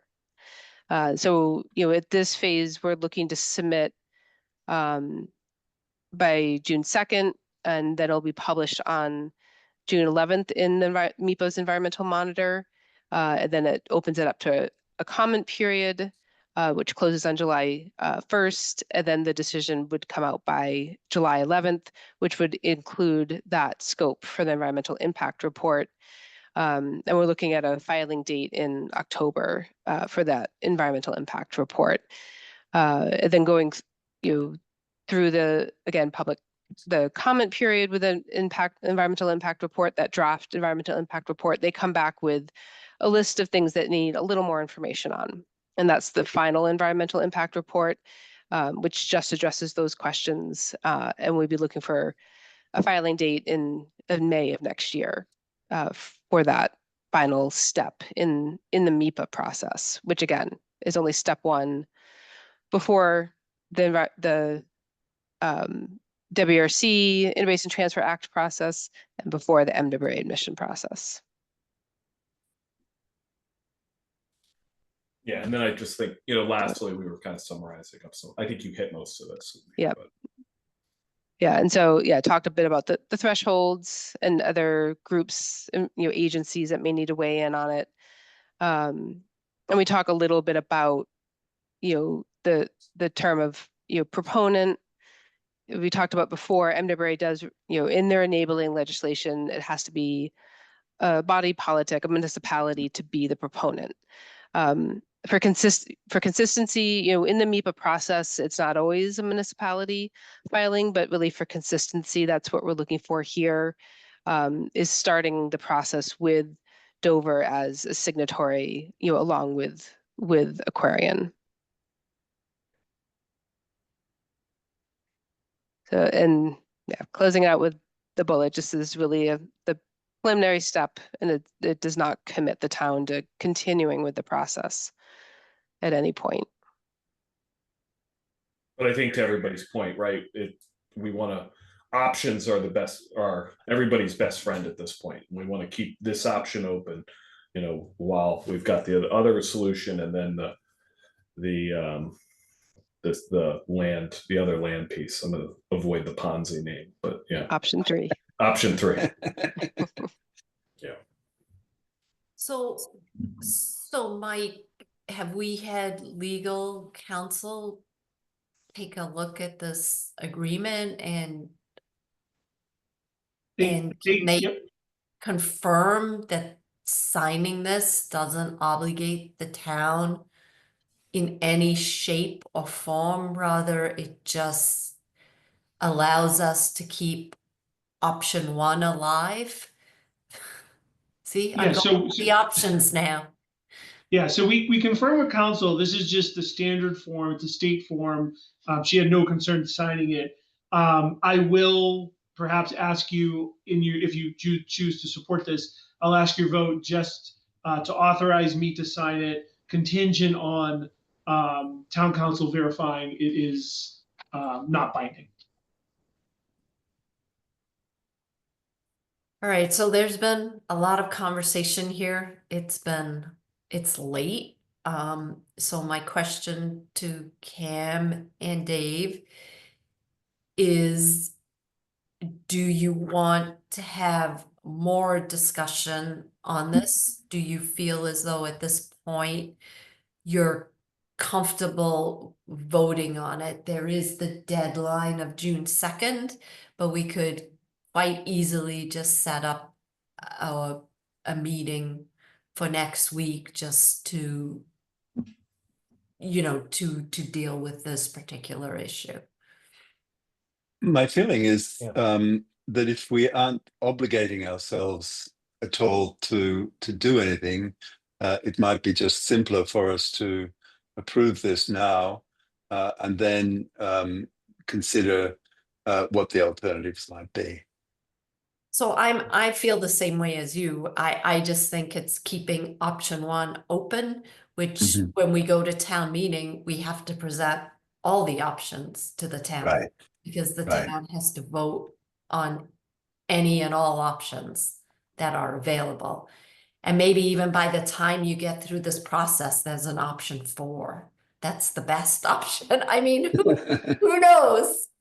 Mhm. But I clearly this needs to be addressed. This is option 1, but and not because it's the best option in my mind. It's just one of the 3 options that we have on the table right now. Right. Agreed. I don't need to discuss it anymore, Robin, but Okay. I All right. So then I'm going to move to approve and authorize the town administrator to submit the environmental notification form to Mass Environmental Party Act officer as presented. However, such form will not be executed until such time that town administrator has confirmed with legal counsel that signing this form is not binding to the town. Second. All in favor? I, Robin Hunter. no, Dave Haviland. I, Cam Hudson.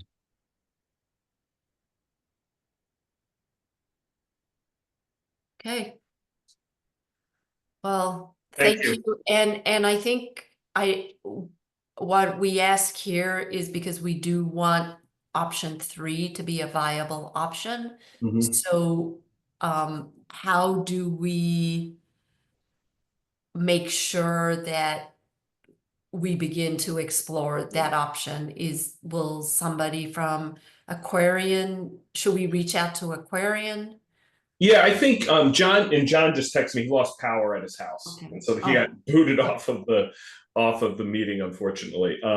But we will we'll circle up tomorrow and have a conversation about that.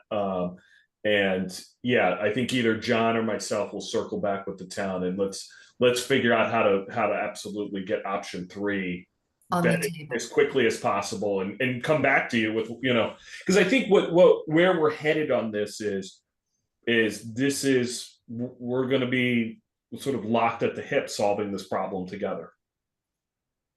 Right, and to be quite honest, I wish we can find option 4 and 5 as well. Yeah. So that's why I want to make sure we're Yeah. not stuck on option 1, because I'll tell you right now, option 1 is gonna be really difficult to pass in this town. Gotcha.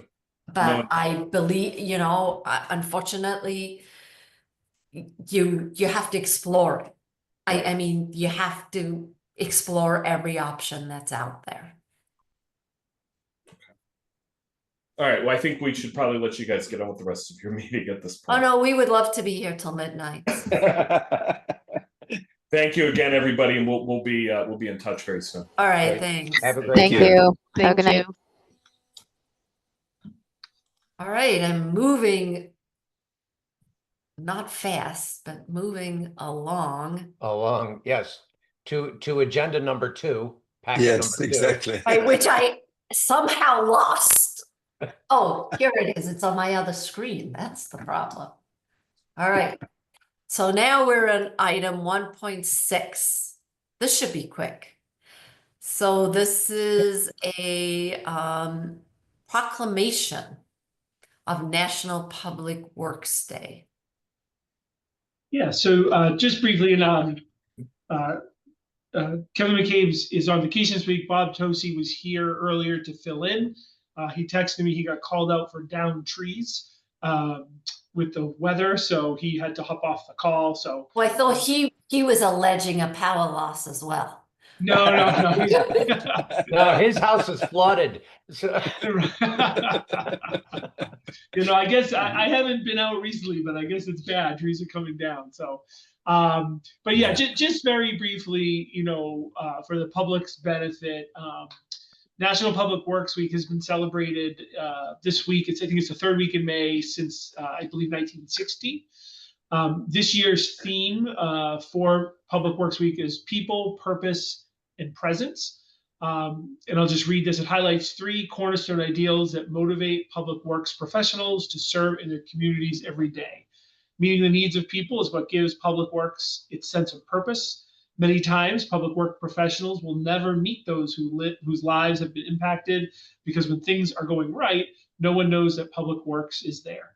Yet, with or without fanfare, public works is ever present, working in the background to advance quality of life for all. So certainly I know the faces on this call are very aware of that. Sometimes the public isn't. I think in all of government that's true. If things are going well, no one really thinks about it. That's just the nature of the beast. But I just think it's nice to take this moment each year to thank all the public works employees for the work they do. I couldn't agree more. I know they hear the most from us when something goes wrong, so thank you to everyone. yes. See, we're guilty of that too. We all are, that's true. Right. So I say you move it. Okay, so I move to declare May 18th through the 24th. The week's almost over. National Public Works Week in Dover, Massachusetts. Second. All in favor? Aye, Robin Hunter. Hi, Dave Haviland. Hi, Cam Hudson. Excellent. Moving to 1.7, a decision and a vote regarding the Snows Hill Fire Tower. This is the gift that never stops giving. Gosh, I was going to say this might be very familiar to you in that this very same permit and very same communications quote or company was before you a little while ago for the police department. And for the very same reasons, to improve communication in the town, Department of Public Works pursued the same permitting, sought approval from DCR, received it. This is the same contractor who did the police department. They're on the state bid list. And so there are two things before you to approve the permit and to approve the quote for the purchase of the equipment needed to put place on the fire tower. Which has all been approved and in our budget. Correct. So if there are no questions, are there any questions, comments, discussion? I have All one right. after the vote. Okay. I move to approve the high ground permit from the Massachusetts Department of Conservation and Recreation for use of the Snow Hill Fire Tower. Can I do them both at once, or do we have to vote them separately? If you could do them separate, just in case, I Okay. appreciate it. Second, All in favor? Aye, Robin Hunter. I, Dave Haviland. Hi, Cam Hudson. Then I move to approve Cybercom Inc.'s $34,610.30 quote for the purchase of fire tower equipment. Second, All in favor? Aye, Robin Hunter. I, Dave Haviland. Hi, Cam Hudson. Okay, Dave, you my have 2 comment was a quick one. minutes. When I was in with Mike sometime in the past week, someone stopped by and said that there's a lot of garbage and trash up there. And if you actually read these leases, we're required to remove it. So I just want to put that on the do we need to clean that up, or are we okay? No. Town council's involved in a situation up there. So it's not garbage and trash. They refer to it as it looks that way. It's equipment that's up there from a different vendor. We are working through that in a public session. If you're okay, I'll just leave it at that. Perfect. That's all I need. Okay, thanks. So it's not litter. I was Correct. envisioning pieces of paper, food. No, I meant like tires. tires and discarded machinery and that stuff. So anyway, thank you, Mike. Thank you. All right. So moving along to item 1.8, which is near and dear to my heart. And I will let Chris Costello, who actually found this solution, give us an overview of what we're asking for. All right, great. Yeah, I'll try to be as quick as possible. So back with another proposal for the board to consider tonight. This one is regarding 5-year capital improvement plan in collaboration with the UMass Boston Center, Collins Center for Public Management. Just for a little context, just describe the conditions that led us here, and then afterwards I'll provide a brief overview of the plan, a few specifics on what this will do for us. But the proposal really is being developed and brought forward in response to the significant number of capital requests we expect over the next 5 years. Due to several factors, primarily aging infrastructure and assets, we anticipate and are already experiencing substantial amount of requests, and total dollar value of those requests far exceeding what is considered to be average for the town of Dover, as I understand. So as I said, we began experiencing this through the recent approval of the FY26 capital budget process. And throughout this approval process, several kind of questions arose about how the town could financially manage all these requests over the next 5 years. And honestly, with more questions than answers, we identified the Collins Center to, as a partner to help us kind of reshape our capital planning process and funding mechanisms with the aim to create a more effective and fiscally responsible approach to managing our capital assets and infrastructure. So with this agreement, if approved, the town and the Collins Center will begin collaborating in preparation for the FY27 capital budget and subsequent years. But this partnership will result in 2 specific deliverables: a new master capital projects and funding spreadsheet or model, along with a comprehensive capital improvement plan for the next 5 years. To achieve these goals, the Collins Center and town staff will redesign and administer our new project request forms along that will feed into the model. And we'll look at the detailed information about each proposal, such as the purpose, the timing, cost, justification, funding sources, and even maybe some accompanying photographs so we can all get a look and feel of some of the infrastructure that we're dealing with out there. Additionally, we'll gather data on projects that go beyond the next 5 years to try to get a better understanding of our long-term capital outlook. And the second component is the development of a capital investment strategy. So the Collins Center will work with town officials, staff, our financial advisors, and bond counsel to review our current and future budget and debt projections, history of new growth, stabilization fund balances, our free cash, and really any other funding sources that are available, that may be available to invest in the projects over the next 5 years, with the goal of to create a stable funding stream across our funding sources. So that's to say, these two kind of process will culminate in a final new 5-year capital improvement plan. So although this might not provide us with the exact right solution, I think it's really gonna provide us with the ability, new insights, and extreme clarity as to the situation we're really in and where we should go from here. Well, it will definitely give us something to work from. Mm-hmm. You know, I think we got ourselves into this position by being very frugal and constantly kicking the can, and we recognize that now. And so it's good to have guidelines, and all of these things are guidelines, and then you have to make a determination as to whether or not something should be replaced within the guideline or if you can extend it, but then also understanding what the impact long-term is going to be. So I think out of the three of us, we're all going to be fighting to be on this committee with you. Yeah. And I should add, just to give a little more detail about the Collins Center, we recently partnered with them on our strategic communications plan, which will be very apparently rolled out in the coming weeks here. They're a great partner, and they know the landscape that we operate in.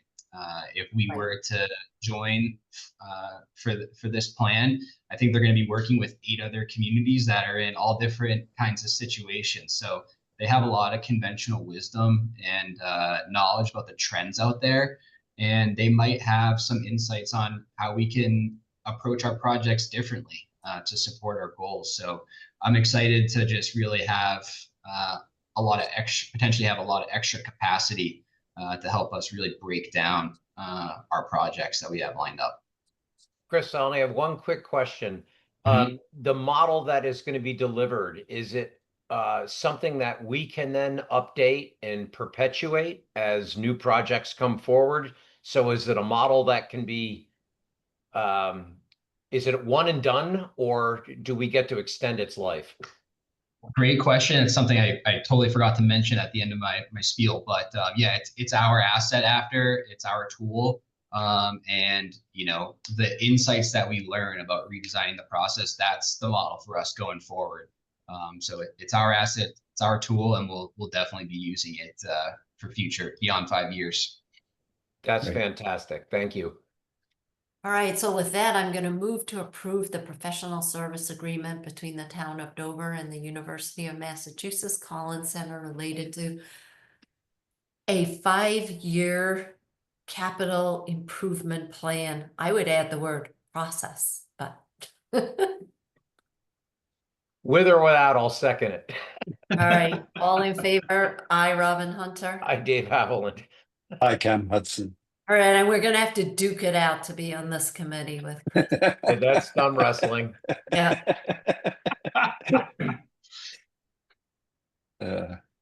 So then item 1.9, we're going to pull and have a special meeting for that, right, Mike? Yeah, so 9 and 10. So Okay. what I'll do is we've reached out to our financial advisor, and we'll work with the board to find an agreeable time to pull that together, hopefully next week. But once we have some potential options, we'll poll you to see what your availability is. Right, so, Cam, we have some debt coming up that we need to what's the right word? Refinance? No, to finance, so we have to issue debt. Mhm.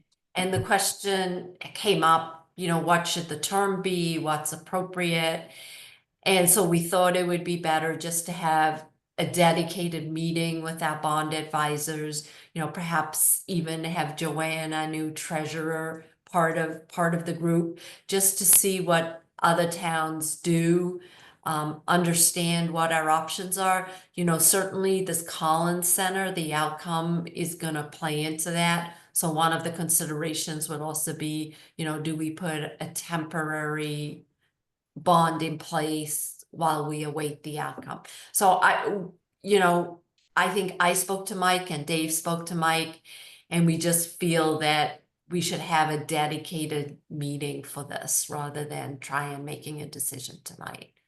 That makes complete sense to me, Robin.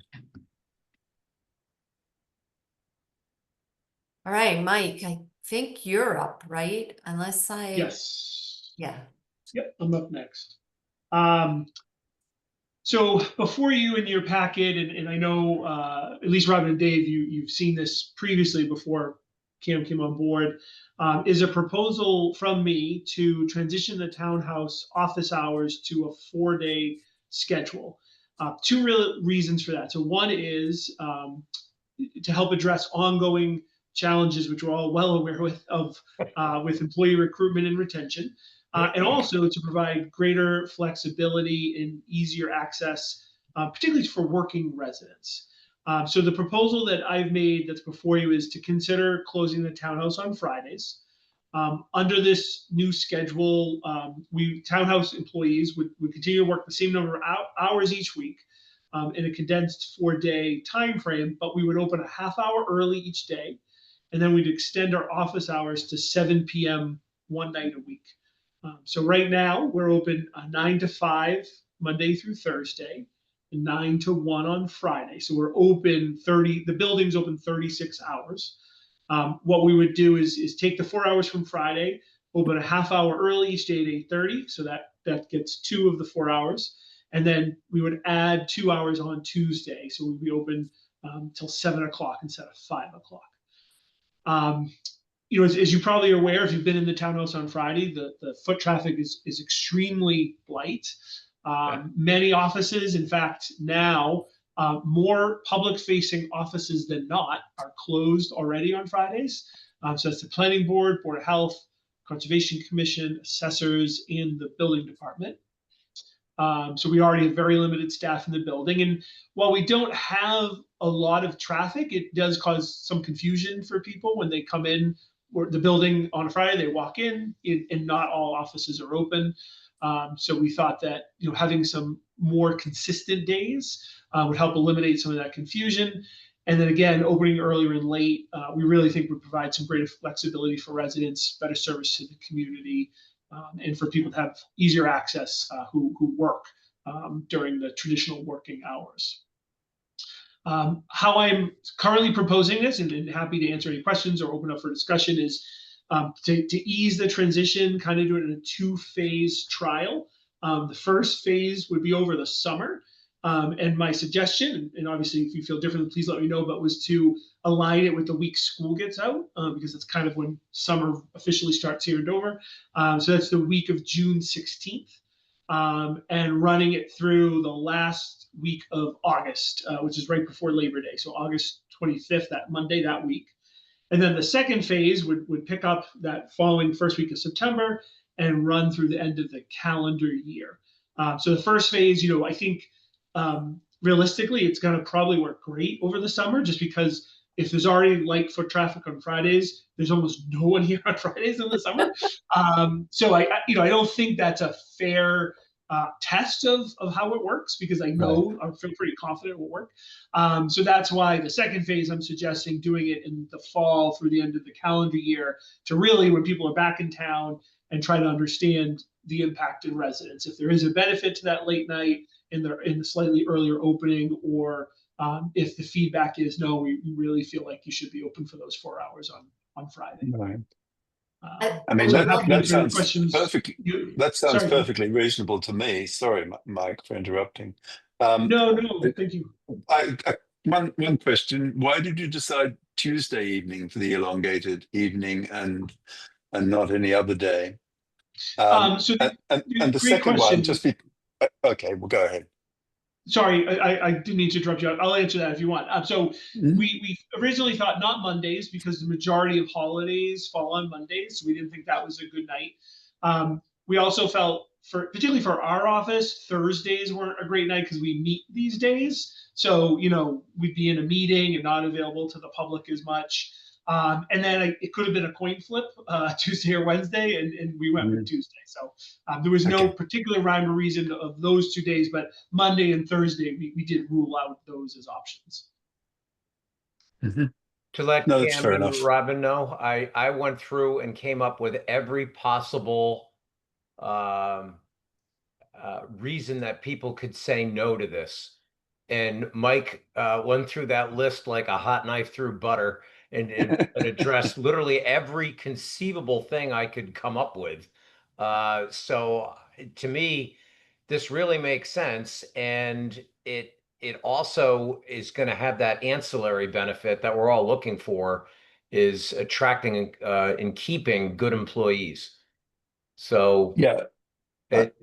I'm right there with you, Dave. The other comment I made, that probably one of the important elements of this would be to make sure we communicate upfront loudly and clearly what we're planning to do, so that residents don't get surprises in this.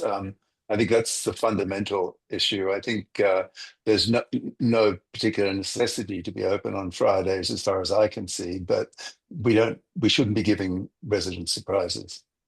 It only works for me because it's the one day I can go sign the forms for Mona. So Mona's gonna have to be at work on Friday.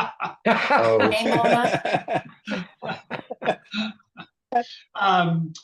Just to provide just a little, David, I appreciate what you had to say, but I did want to thank you. You had a suggestion which we did follow up on, just for the public's benefit, which was to reach out and just check in and get an opinion of the various board and committee chairs.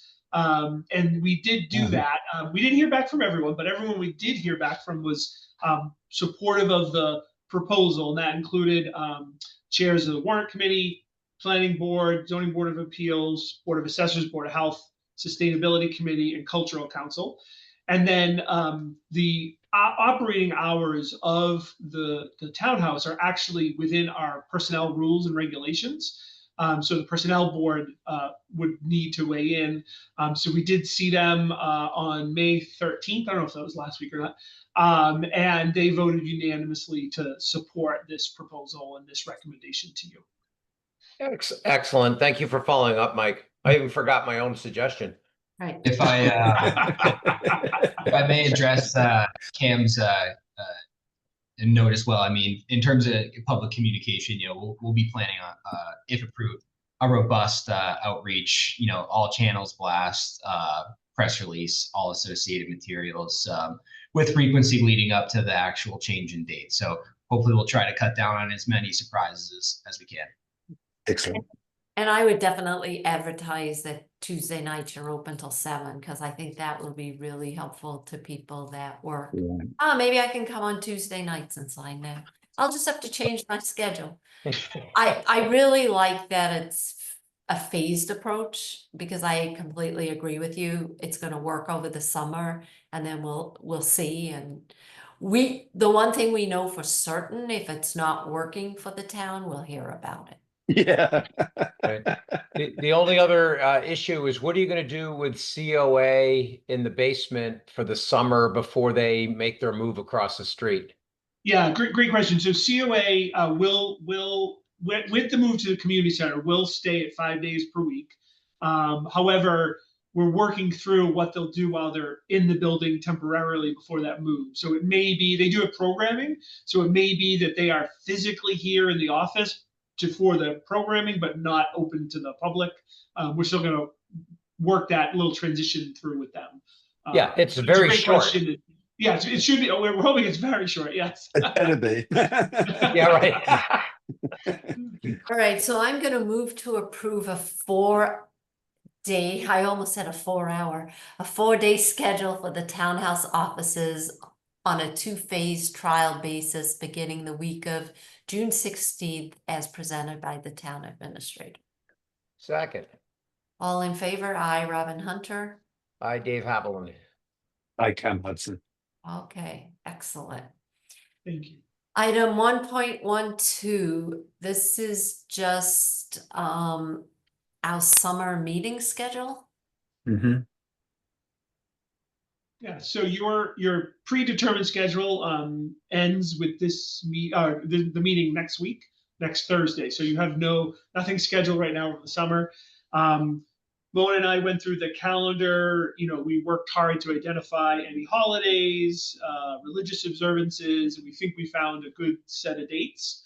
Often in the summer, or I shouldn't say this, I've been told historically the workload slows down over the summer, and Yeah, we selectmen haven't seen sometimes that. only met once a month. I don't buy that, at least since I've been here almost 2 years. But in theory, that option exists. But we did schedule 2 per month, so that if we do need it, they do exist. Mike, may I make the suggestion that we all study these dates, and then if they don't work, we can get back to you this week? I can already tell you that I'm in I Europe can too. June 12th. And I can't do September the 11th. I'm going to be in Europe that day. So, but if we all go through and just let Mike know or send him to Mona, and then Mona can aggregate the we can't makes and then come up with alternative dates. Yep, and we could approve a final version next week. And then if to Robin and Cam's point, if you're not, don't just tell us you're not available that day, because if it's like the week, let us know, because Okay. maybe we can move something Okay. to a Wednesday. But so just give us the Okay. range you're not available, and we can work around it. Will do. The other thing I would say, now that there's 3 of us, we could also, I certainly don't have an objection to having a meeting with just 2 of us, especially just to move along standard stuff. Because there will be times when just we can't do it. So I think to make sure that things are working properly, I'm very comfortable just letting 2 of us have a meeting to ensure that happens. Okay. I would second. Yeah, I agree. I mean, Me too. Yeah. Yeah. Fair enough. So send us dates just to make sure that we not only have one of you at the meeting, in case you both have the same date. That would be a problem. And then we can make this official next week. Perfect.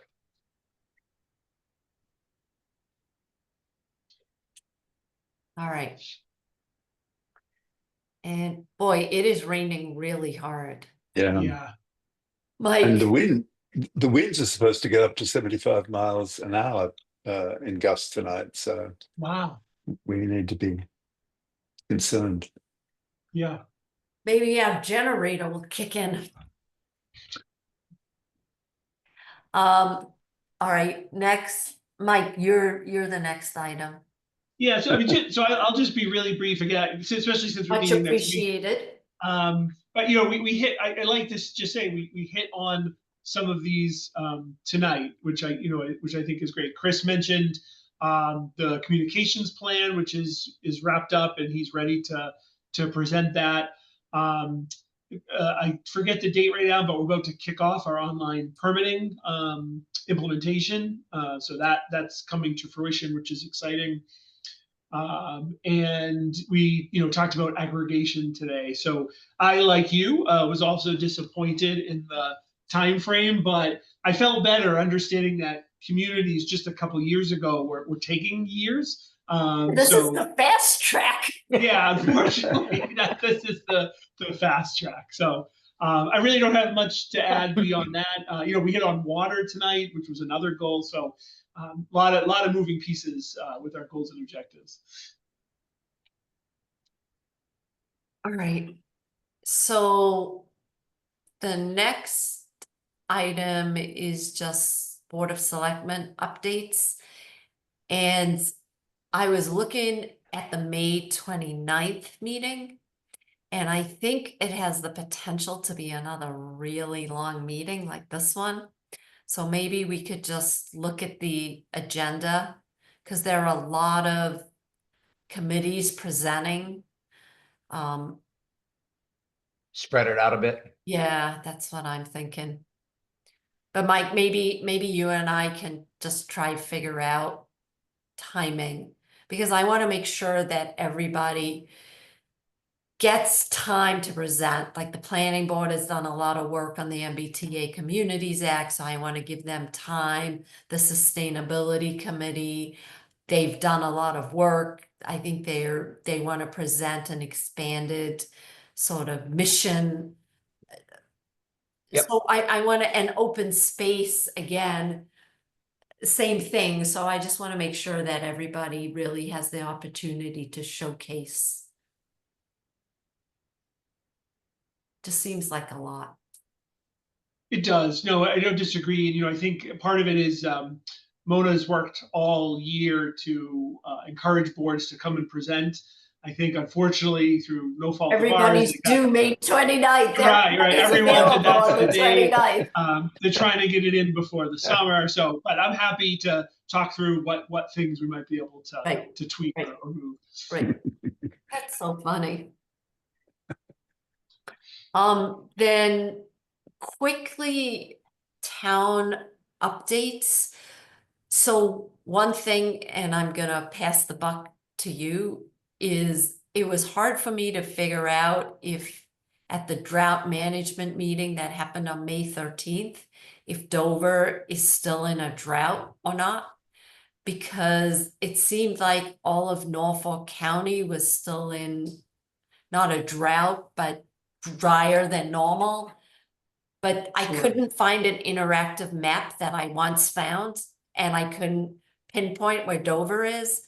So if we're no longer in a drought, I'd really like those signs to come down and the So you're electronic sign to stop flashing. Yes, so you're stealing a little bit of my Oh. town administrator update, but I'll do it now if that's okay. So Yep. The drought status was overall evaluated and updated by the state on Tuesday. And unfortunately, although much of the state is no longer in a drought, our region did remain in a level 1 mild drought. So we do Okay. I thought. need to leave them up. What I'm going to do is share. Can you see the map there? Yeah. So it's not very big, but where my mouse is, this right here is Dover. Yeah, see, I wasn't sure where we were, and I knew. I only know because Westwood has a little bit of a unique shape, and we're right next to it. Okay. So we are right on the edge, but we are still in a level 1 Okay. drought, which Well, unfortunately, the way Wait about bylaws- another 15 minutes, Mike, and we're going to solve that. Well, right. So the state is meeting again on June 9th. Okay. So again, with this rain and hopefully maybe some more, we may be in a position for that to change the beginning of June. Maybe the line will move down slightly. Right. Unfortunately, I think one of the downsides for us is it looks like they vote by region. So even if some of this border, maybe we are technically okay, they vote this whole region. So we get kind of lumped in, even though our neighbors might not be. But anyway, so I'm glad you brought it up. I had this map ready to show just in case. So unfortunately, Show me Westwood again. So Westwood is this kind of weird shape right Okay. here, and then Dover's right here. Okay, all right. Now I'll be able to find it with that. I did last month find this interactive map that when you pressed on it, the town name came up, but I couldn't find it this time. I've never seen it. I'll have to keep my eye out for that. Yeah, well, I can't find it again, so maybe I dreamed it. Okay.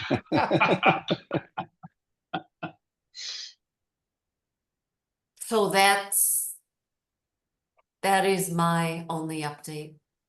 Well, I unfortunately have a bunch of them. It was a busy week. So let's see. Planning board, obviously their MBTA is their sole focus right now in getting that out. They did have a few discussions on what's coming for this year or next, and that's the master plan and village center. And they're contemplating how do they approach to get to their next step. The warrant committee met last night, just to let everyone know, they're going to meet on 6/25 to address any end of year transfer requests. So should we then be meeting between 6/25 and 6:30? Because there's got to be some transfer requests. It's inevitable. So that's just something to consider, that we're going to have to vote those. 3 to 5 is losing 3 members. Kate, the chair, Rich Forte, and Mark Sorrow. So we're going to have to come up with new people when we reinvigorate that. So I actually had an individual by the name of Lee Gessmer contact me, and he is very interested. He's a retired attorney, and he's very interested in being part of the committee. Oh, fantastic. Oh, Yeah. There's one. Right. I also have a couple of people that I'm trying to have a cup of coffee with to see what their interests are. They've just wanted to volunteer for the town. Okay, So, so should I will introduce you to him via email. yep. Unless, Okay. of course, Cam's going to take 3 to 5.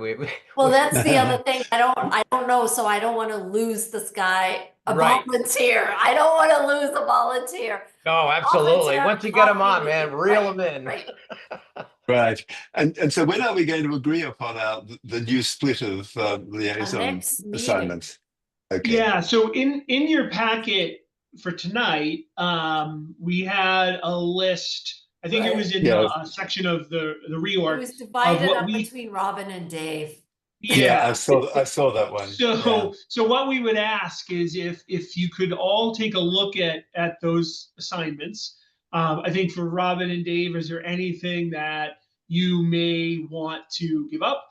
And Cam, I think if there's things that are of particular interest to you, so that we can redistribute those.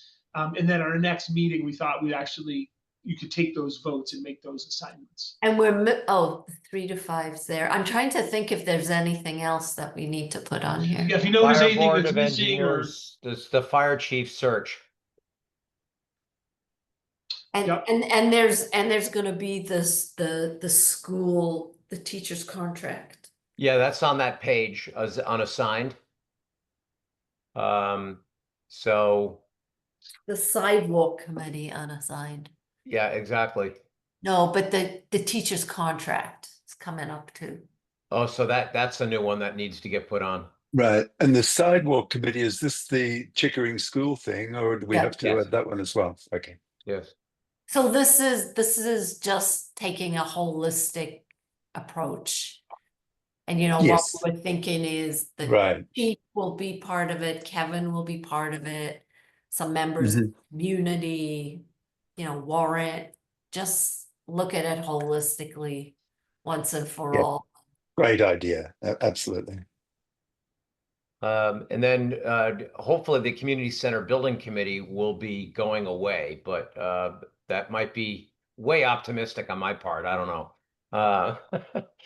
My husband wants to know why we're not planting grass. He said we're missing out on key growing season, but the grass Well, seems to have washed away today. Interestingly enough, there was a little bit of a discussion at the Sustainability Committee meeting on perhaps doing native planting rather than putting green lawn in. Well, I did speak with Dick Malcolm this afternoon. That's another update. So the good news is we do have a temporary certificate of occupancy. It is good for 30 days and then it can be renewed. It's our building now. And I guess the best way to sum it up is to quote, "There is some frustration," end quote, with the architect and Colliers and the process from the building committee. They're wanting to get things wrapped up and they're waiting and waiting. And Just heard, I'll get that to you this week, 7 weeks in a row. And it's like, well, when's it coming? And it's going to start having an effect because as the builder, M. O'Connor, demobilizes, then if we want them to finish something, they're going to have to remobilize and hit us for all kinds of time penalties. So there's Whatever frustration. happened to the proposal for the foundation paving? It has to be clarified because they also put in to have them paint some elements on the roof that are glaring in the sun, and it's the vent for the kitchen, the What railing, sun? and they're just going to paint it. But instead of 19,500, the first quote came in 3,000 to 5,000. So much less. So that's still being worked through. One final one for you, Mike, is the fence cannot be installed because of the container on Dover Automotive. I know that Nina wrote a letter. We need the next step because they need to install the fence and they can't because of that container. And also to get clarification from Dover Auto on what kind of trees, what size of trees. We agreed originally to plant 3 trees to replace the ones that were cut down. Then there was talk of going with 2 larger trees. Then there was talk of going to an arborvitae hedge, and the building committee doesn't know what to do. So if Nina I could can't imagine why. I'm sorry? I said I can't imagine why. Yeah. It's quite So straightforward. if Nina could help us clarify those 2 issues, the building committee would be appreciative. Absolutely. And I can say I know she has been involved as recently as yesterday on those issues, but I will work with her and make sure we get that. Terrific. Thanks. They just part of this just might be communication, but and I just called Dick today, finally caught up after getting back from France. So okay, those are the important ones. There's others, but those are the important ones. Okay. Cam, what do you got? How's your committee assignments going? He's enjoying the honeymoon period. It will be over. I haven't really got much to report in the last 4 hours.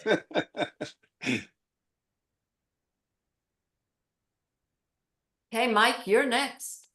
Okay. Oh, one thing that I did notice, one of the things I've been doing as to try and get up to speed is just going to various meetings, as many as possible, just to get a sense of what's going on in the town.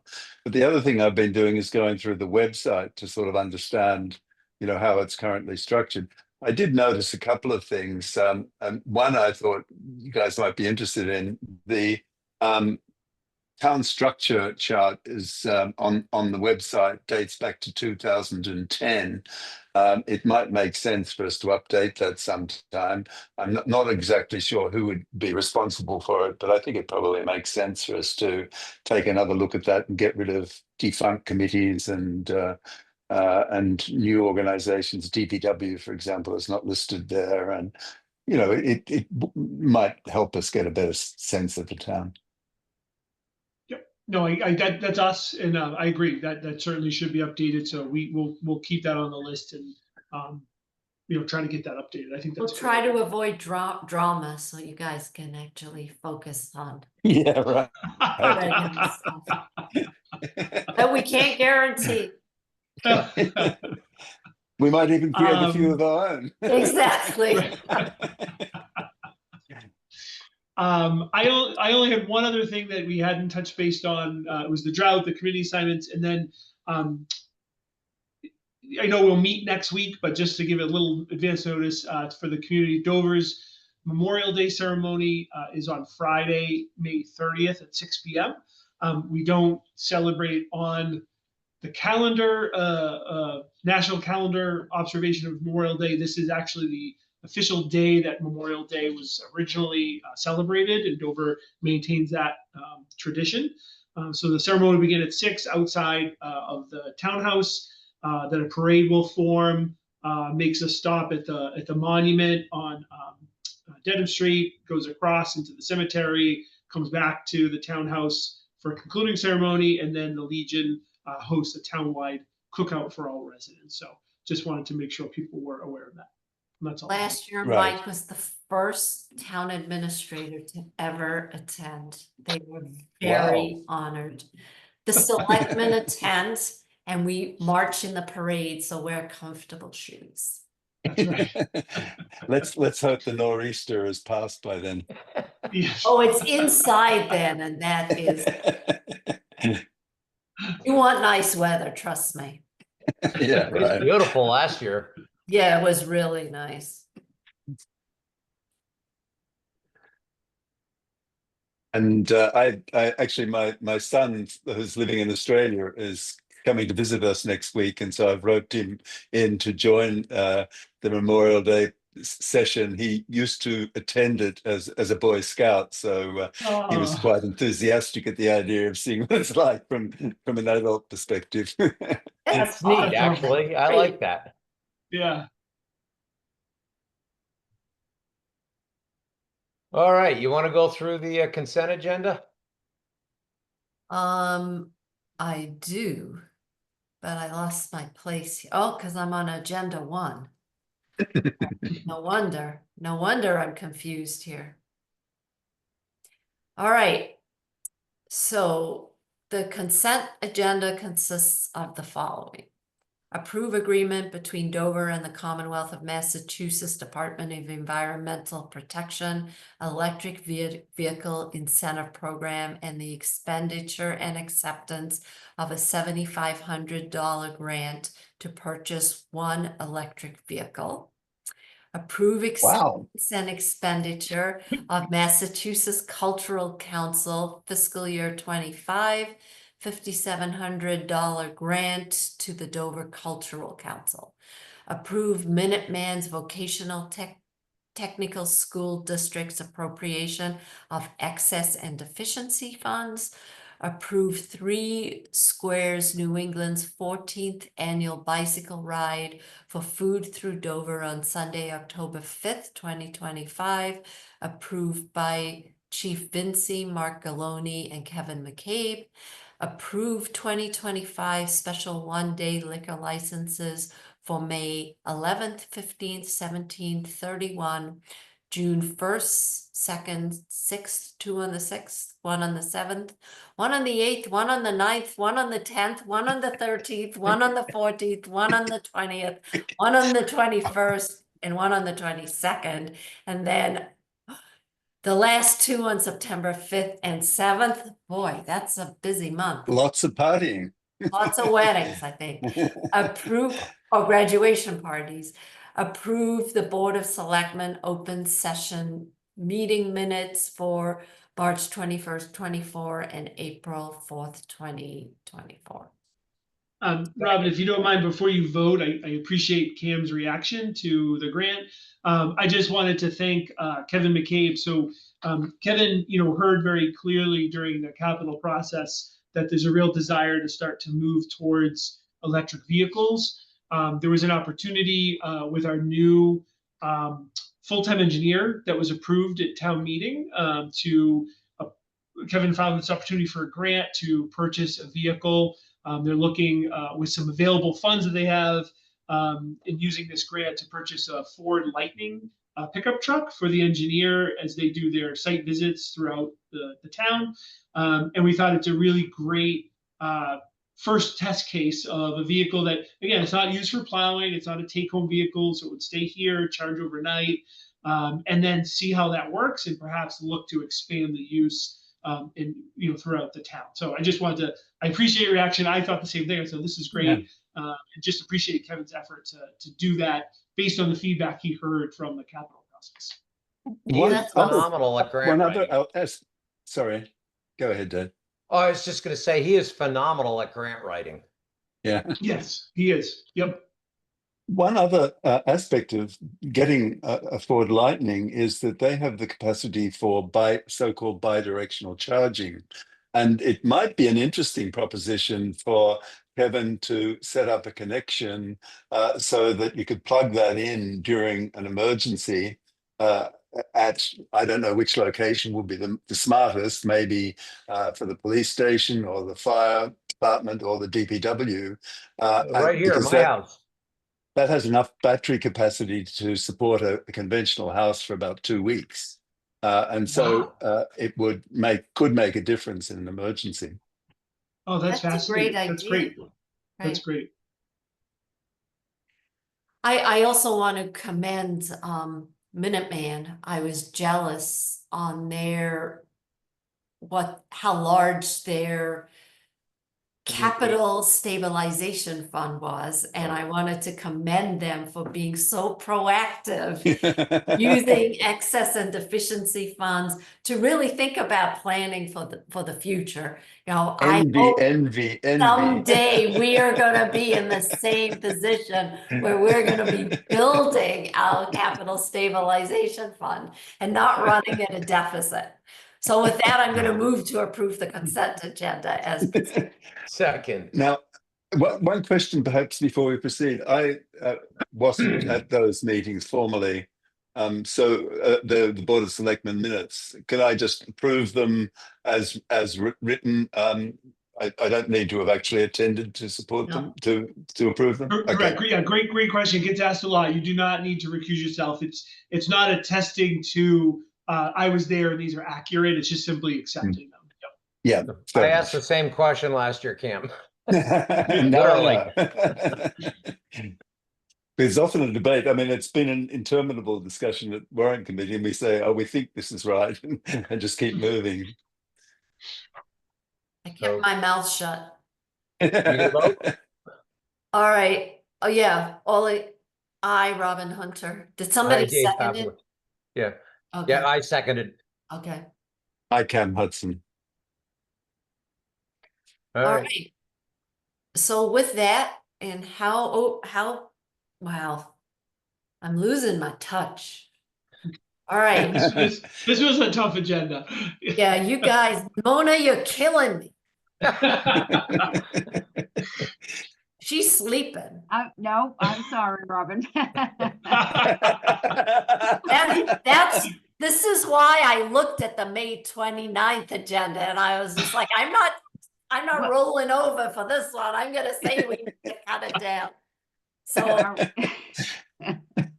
So I move that the board enter into executive session under purpose 2 and 3 of Mass General Law, Chapter 30A, Section 21A, to conduct strategy sessions in preparation for negotiations with non-union personnel, to conduct strategy sessions in preparation for negotiations with the Dover Police Association, and to discuss strategy with respect to Robert W. Riccia versus Dover Zoning Board of Appeals.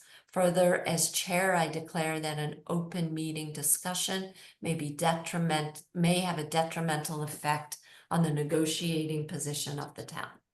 And a roll call vote is required here. Second, and go ahead. I, Robin Hunter. I, Dave Haviland. I Cam Hudson. All right. So we're gonna move to executive session without reconvening this open session, right? Yep. So what we could do is leave this meeting, and then you have a separate calendar invite for a separate Zoom meeting. All right. Right. And I don't think anybody's still watching this meeting. I was gonna say, you want to just stay here and Well, so we're still open to the public, so we do need to leave. okay. All right. Surprised at how many Facebook viewers we have. It's kind of shocking. Thanks. Okay. Good night. See you in a bit. Laudable. See you in a bit.